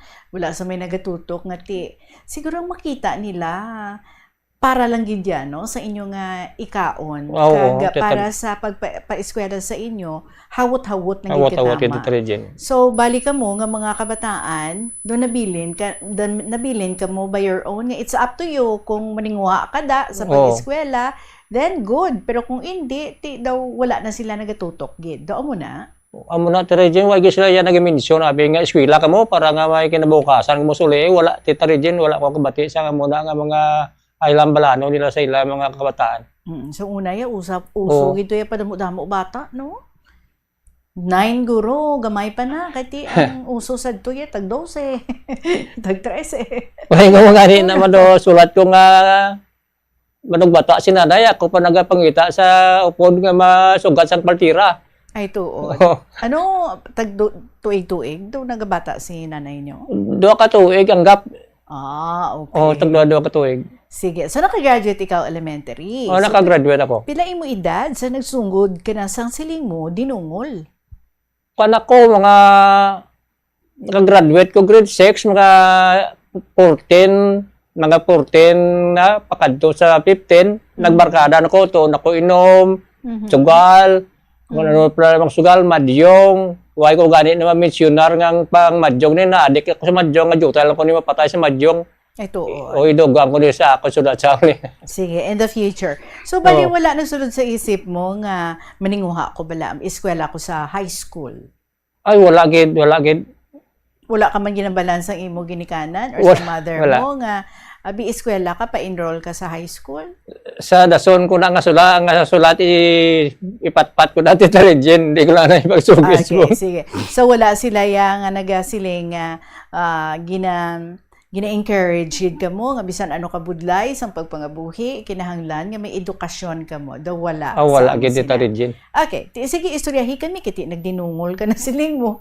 Istoryahi kami sa inyo to be, daw diin nga baylihan, to present ikaw. Ano ang mga happenings to? Grabe, sa una Tita Regine niya, kung gusto ko ako niya, gusto ko gid kay kung siling nila, nga gusto ko nung nga natawa, pag gusto mo, di na nga kalayo nga mga bayliyan nagakadto kami na sa grupo. Pag binayli sa piyak nga barangay ito, nag-lagaray na kami. Lakad na kami sa uli. Nakatabok na kami, tingala kami nga lingkod daw. Ano ka mo, nakatapak, igo katawa, nga bawaw. Ay gali kay ang taytay ito nga ginagyan namon ginpanglamitan man to sang nakauna sa amon sang lahig ko. Mo katunto nang halit. Nang halit sa samon. Amo to nangita kami sa lapit may balay masunan, ngita kami to habon kag nagpanglimpyo kami ng kalabot sa simba sa Baylian. Sa Baylian ang amon ay opisyo sa nga kon nga badi-badi mangita kami niya sing mga tahom niya nga mga chicks siya nga mo niya nga may leon. Kon bala na mo na iya nga daw type niya man kami nga kusunada ya. Way na kami na dagalin Tita Regine. Amo sila na lang bailin mo sa magaga hasta hasta magidinulungan na sila nga balay, inadulong na mo sina. So that means sa subong na sa Lolo Mike ang ginatawag nila nangin exclusive na kamo. Oo. Kag Tita Regine, abi mo way makuga pa hambog no. Ang babae wala nga makusundahan ko. Isa lang na kagabi masabat ako mo. Mahulogin sa imo mga kamot. Sabi niya, ano na dayon niya, mga ganyan dayon kami, matanaw kami sine, na. So enjoy mo gid gali Oo. imo nga pagkasoltero. Imo to istorya nga siling mo. Mamayli ka mo pero may suba gali ka mga tabukon. Oo, sa piyak na nga barangay Tita Regine. Anong natabo? Pag sabot lang mo to nga nakailis na kami tanan, mga grupo, sabot kami ito, wala tay-tay. Tiling ko mulit ha. Yan dia.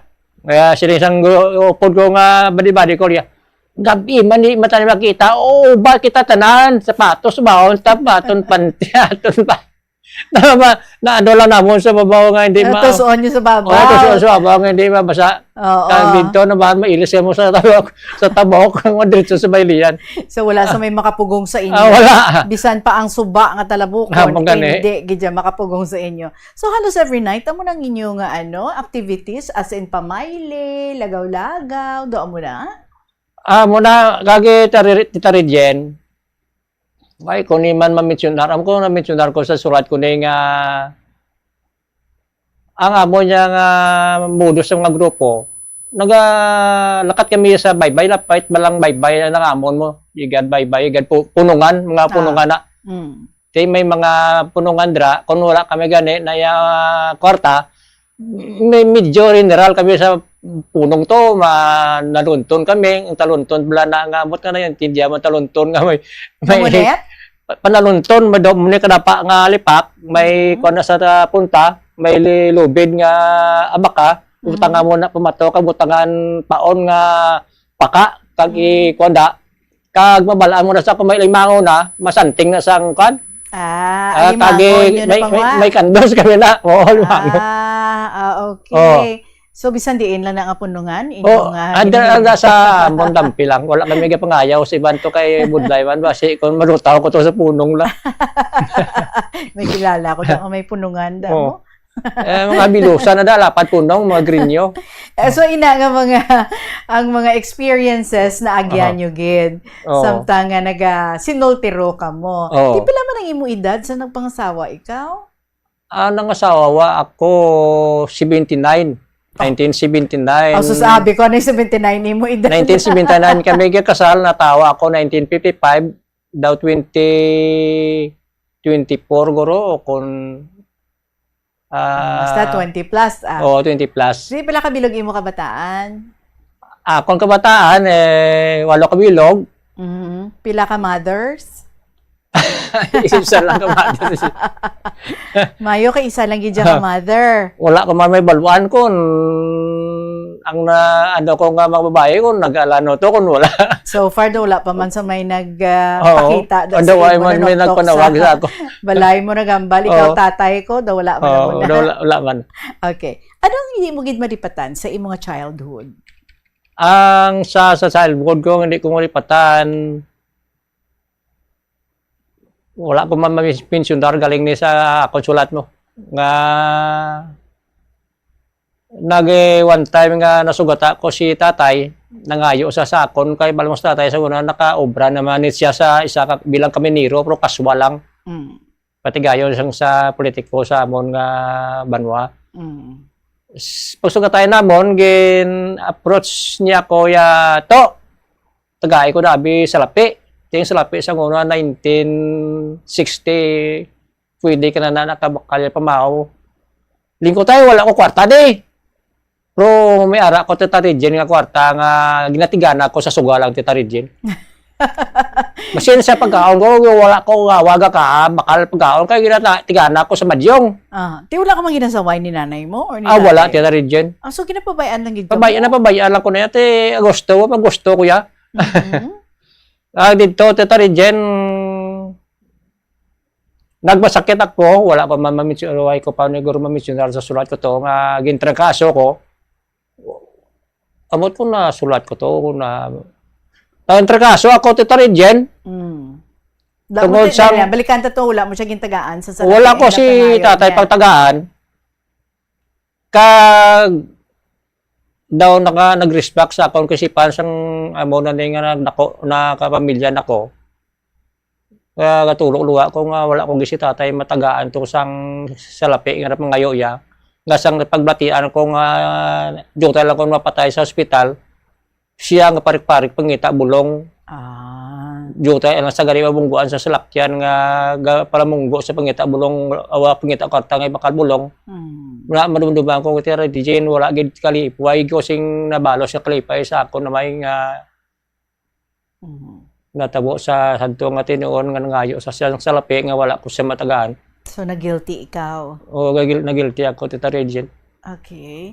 So ano ang ginbilin sa imo sa inyong sitwasyon kung sa diin nga madamo ka mga mag-ulutod kag halos wala sang permanente nga obra ang imo ginikanan kag daw hindi na gid sila makatutok sa inyo nga mga kabataan. Ano ang ginbilin sini sa imo?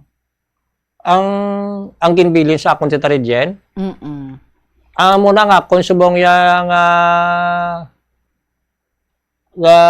ano ako sa akong kaugalingon ang ako niya nga kabataan niya pa eskwelahan ko gid basin magirano. Muna nga gintinguan ko gid yang kabataan ko nga gin updan ko ako gid nag-upod sila sa mga institusyon nga wala sing bayad ba Tita Regine. Pangitaan mo gid paagi? Oo, pangitaan gid paagi. Nagkadto ako sa TISDA. Ang ako nang engineer nga isiin na ginupdan ko man sa San Agustin maka-exam nakapasar man siya. So gintutukan mo gid. Tanan mo kabataan. Sa uli gindala nagsaylo kami sa ISAT kay dito siya atay dire lang ko si ISAT kay hindi ko sa Sanag wala ko kusunada. Pero nakapasar man to sa exam. Tay sa Sanag ang gusto yata nito ya kurso daw CPE na to. Daw ano to nga kung wala sa CPE sa kanto nag-proceed na lang siya sa electronic computer engineering. Kaga muna nga na-maintain ba nang nga grades nga hindi lang sa maulog nga makatapos na sa daw mga 5 years na dito daw 5 gito katuig ang iya nga sa koy hasta OJT kag naka obra siya. So board passer na siya. Oo. Nakakuha siya ng board licensed na siya. Oo. Nga? ECE. Okay. Electrical? Computer engineering. Okay. Kag dira siya sa subong duty sa Grand Plains. Okay. So electronic communication engineering. Okay, engineer. Salamat. Yung engineer, pares ka mo kurso. Okay. Sige, may engineer. Kita mo man ang iya nga kurso, sir. So, bali, kamuya siyam kabilog. Oo.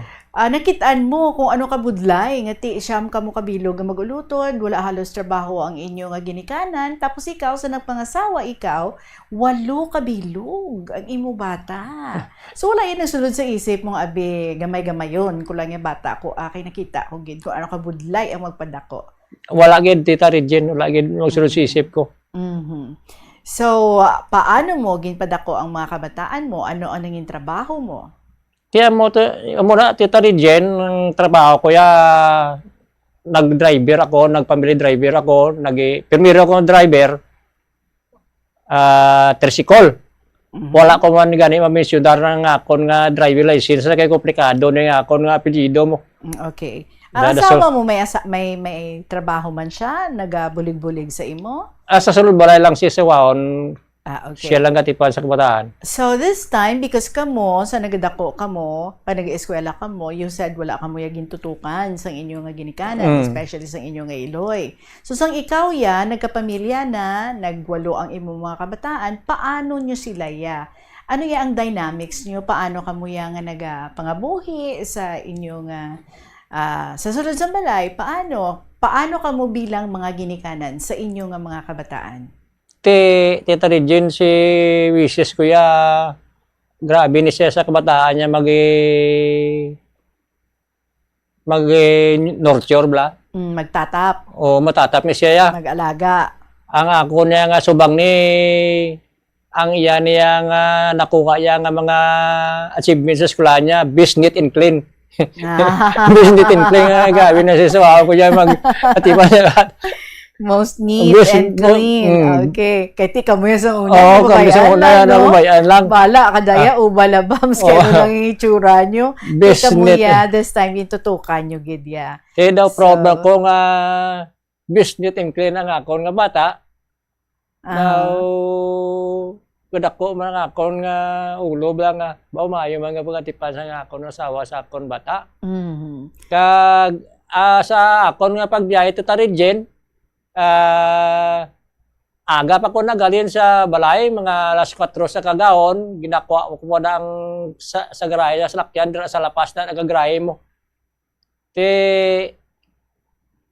Pauna-una kami na sa amon to paradahan sa kung tawagon, giman landing pad bla na, o parking area. Kay kung madlawan kadaway ka na pasahero, kay dira na talaga talingban ang mga pasahero sa Taytay na mo. Kay ang Taytay, paduang gas, wala pa ito mag-angot bla. So ano oras ka nagabugtaw? Bugtaw ko alas 4 na sa kagaon. Sa umpisa ka na nga pagbiyahe. Masakay na ko na sa tricycle, masakay naman sa Liganes pa Lapas. Hasta ano oras na biyahe mo? Ang biyahe ko na hasta alas 6, kahit nga ako niya na nakita, amo pa na ibalabat po gas ti Taridjen. Taridjen ka, agito gani nga pag-abot ko sa balay na gabihan ko, wala kapag kita si misis ko sa bugas nga tiligangon namon. Niko bakal kamo to dodor sa kay pandilitsyo ako padisal. Kay amo na nakaunon tani man tanamano hasta magaga. Di amo na ti Taridjen. Makapabusog mo na. Noodles kag pandesal at least no nakakaon Okay. So kay ti naga-eskwela sa college ang mga kabataan. Paano niyo nga gintaguyod ang ilang pag-eskwela? Ang ako niya nga kwan nga parte sa ila pag-eskwela sa college, ako ya ang suportar sa ila plite balon lang. Tiyang pisyon na nila ati libre man sa pisyon. Mga scholars gali mga kabataan mga scholars mo. Sa tanan. To kanami no. Amo na ti Taridjen, amak mo nga ang akon nga bata na nga sa kababaye nga ang isa, dua, tatlo, yung katatlo kong babae, hindi ko nalipatan ko na akong nga si Dianay. Gimpa eskwela ko na isa sa, sa TISDA ako nagipila-pila nga maka-eskwela siya. Naka-eskwela siya yung HRM. So, bali, sa Siyam nga ini, tanan nakatapos? Nakatapos na dito rin. Sige. Isa-isa ho naton. Ano ang mga natapusan sa imong kabataan? Ang subang ko, gindala ko matari na siya sa isa, pero eskwelaon, ay ambot, wala siya kadto dito nga opdan. Di ano ang natapusan niya? Sila niya tayo, mangkot sa maestro, liyate, imo Peter, ano kurso, makuha mo mag-college ka. Sila niya sa subang ko, sila niya, yes sir, mga professional ka sir. Yan nga professional. Professional driver. Professional driver sa subang sang kumpanya, kinobra niya, regular naman siya sa obra. Okay, amo nang subang. Ikaduha? Ay, kadwa ko, tinaridyan, amo na ako, ginakuan nga makabulig sa akon, kay maalam, ini nga akon kadwa, kay isang gaedad ni siya sa mga 5 years old, ang amo na nga dingding, nga plywood, mga drawing nga daw, mga drawing nga titaridyan, mga balay, mga tao, mga slakyan. Ikuha mo, edad dyan na 5 katuwing, yung drawing nga niya daw, yan na kadlag ko, yung mga estudyante. Ano nalabutan niya? Ay, ang nalabutan titaridyan, sang high school siya, kaulog, o rin nga bata ang kadwa ko, kay gindaduaan pa sang iya nga advisor nga sunod sang iya nga mga sa mga classmates sang iya mga test. Sila niya, Andrew, kanto sa likod, dito ka. Obra mo, pangopya na. Pangopya, imo nga siya gali na kopyahan sang iya nga mga classmate. Siya gali iya ang source ng tanan nga mga answers. Okay, so anong iya natapusan? ang yan natapusan so gusto tani ma-architect. Ti wala sa ginupda ko to siya sa TESDA, wala to sang architect. Ti ang dito nga subject nga ano na ang computer technician. Ti siling ko ano masaylo to sisa dito ka pa dalong mako exam. Ya di na lang Dire na lang ko sa computer technician lang ko. So amo na siya. Gaskwila sa ang i-advisor gina kaya niya. Yan na mo sir sa school. Ano nga panudlo man.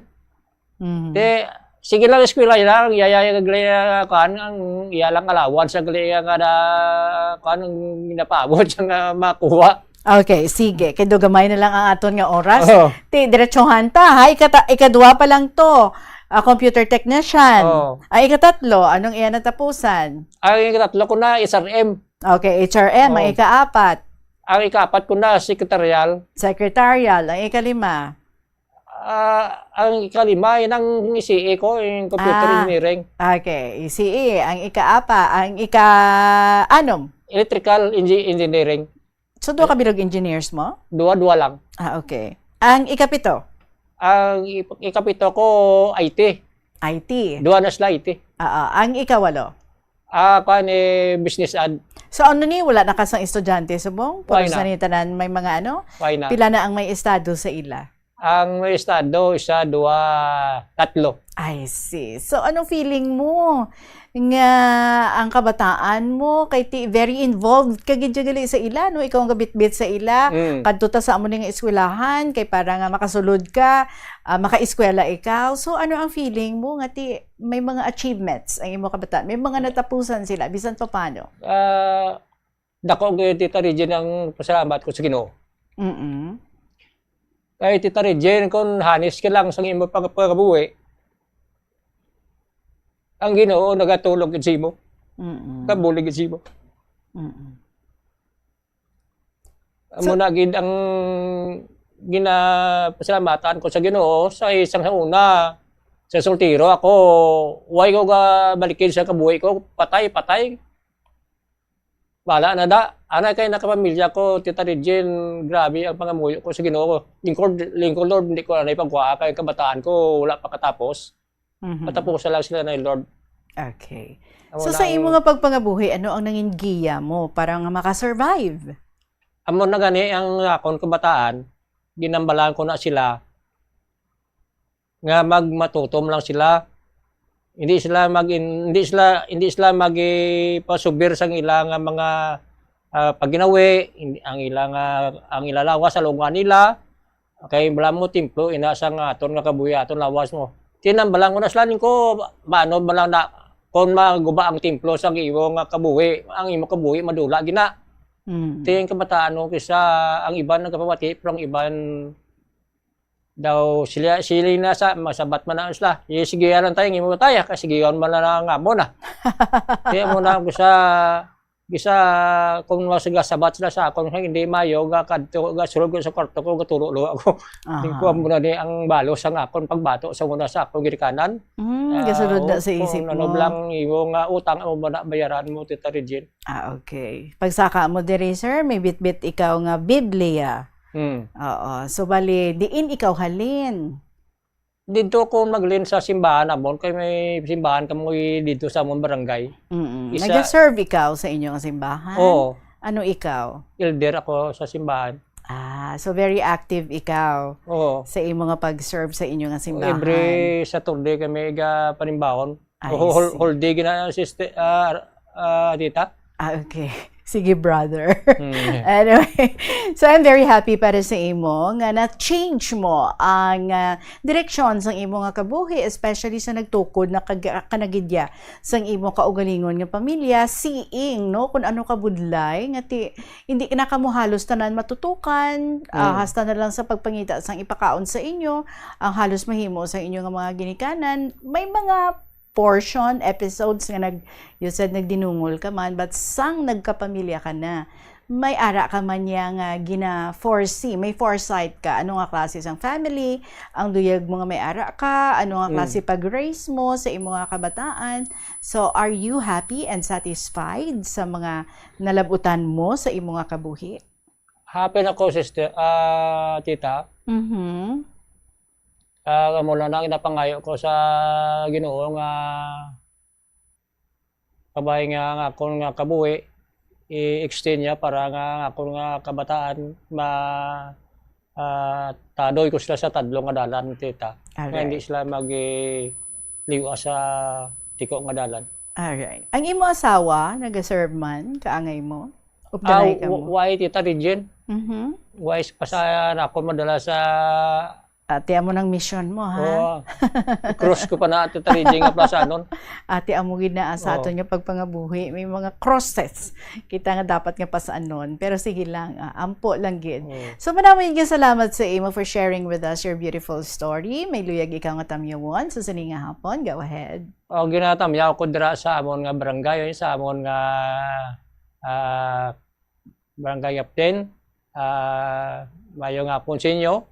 Kabay nga ang akon nga istorya inyo man ini ma-adapt sa inyong mga kabataan nga ma-nurture nyo kabataan nyo nga makapatapos sa eskwela kag sa iban kumanda nga mga pamilya sa akon nga asawa happy listening lang da kabay nga yara ka sa malay pa yun nga panguna-una ang akong nagpangambal daw hindi na amuaw. Kag sa mga ibang manda palamati sa programa ni Tita Regine kung may mga kasaysayan man kamo nga makatagman sing ang inspirasyon sa nagapalamati ipadala man ninyo diri sa kay Tita Regine para nga iyaman mabasa kag matagan man sing mga pagsabat sa inyong mga problema kung may mga problema sa inyo nga panimalay. Alright, so there you have it mga kabongbong. Aton nga winner, si Lolo Mike sa 2nd District, who have just won 1,000 pesos nga cash bilang iya nga premyo as winner diri sa KLP. Magapanambalik kita with the announcement of our new winner sa sininga simana. Stay tuned, magabalik ang KLP. Kaupo din nyo sa gihapon, si Tita Regine. Yari ang isa ka praktikal nga paagi agud makakinot sang tubig. Kung sa imo pagpaligo sa masami nagapanghabon anay ikaw sa bilog nga lawas kag bunlawan ini kag magbutang naman sang shampoo sa buhok antes ini bunlawan, mas maayo nga tingbon mo na lang ang pagpanghabon kag pagbutang sang shampoo sa ulo. Ini agod nga tingob man ang imo pagpamunlaw kag siyempre madamo ikaw sang tubig nga makinot nga pwede mo gamiton sa iban nga butang. Ini nga pahanumdom ginadulong sa inyo sang Flow Water Resources Incorporated, watering the seeds of progress.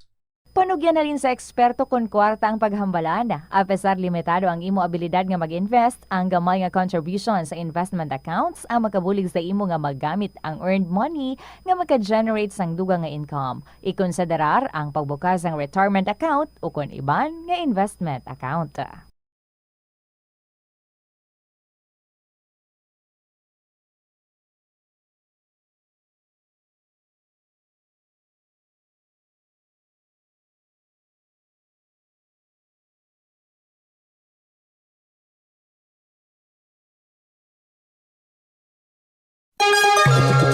Yari ang isa ka praktikal nga paagi agud makakinot sang tubig.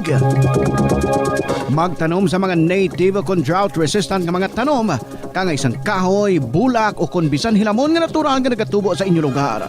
Ang mga tanom nga ini ay naka-adapt na sa lokal nga klima, ulan kag duta, gani hindi na kinahanglan sang tuman kadamo nga tubig, agud bunyagan sila. Ang mga native nga tanom ang mas praktikal kung ipaanggit sa imported o kung high maintenance species. Makakinot ka na sa tubig pang bunyag, mas mapataho mo pa ang palibot. Ini nga pahanumdom ginadulong sa inyo sang Flow Water Resources Incorporated, watering the seeds of progress. Tanan kita mayara sang mabulig agud pakibatuan ang climate change. Magamit sang bag nga pwede magamit sang liwat-liwat agud mabuhinan ang plastic bag nga ginahaboy. Bangod ini nagatugas ang greenhouse gases. Ikaduha, hindi masumi magamit sang computer. Kung 4 ka oras lamang sa isa ka adlaw ang imo nga paggamit sang computer, makabuhing ka na sang carbon dioxide emission nga 83%. Ikatatlo, kung malapit man lang imo nga kaladtuan, mas maayo nga maglakat o kung magsakay na lang sa bike. Magluwas sa makakinot ka na, mabuginan pang polusyon nga nagatugas ang climate change. Yari ang isa ka praktikal nga pamaagi agon makakinot sa paggamit sang tubig. Pag-usar liwat sang tubig. Kolektahon ng tubig nga gingamit sa pagpanglaba o kung ang tubig nga nagatulo gikan sa aircon. Pwede mo ina magamit sa pagpanglimpyo sa salog, pagflash o kung pagbunyag sang tanom. Ang tubig nga abi mo wala na pulos, pwede pa yagali nga makabulig sa imong palibot.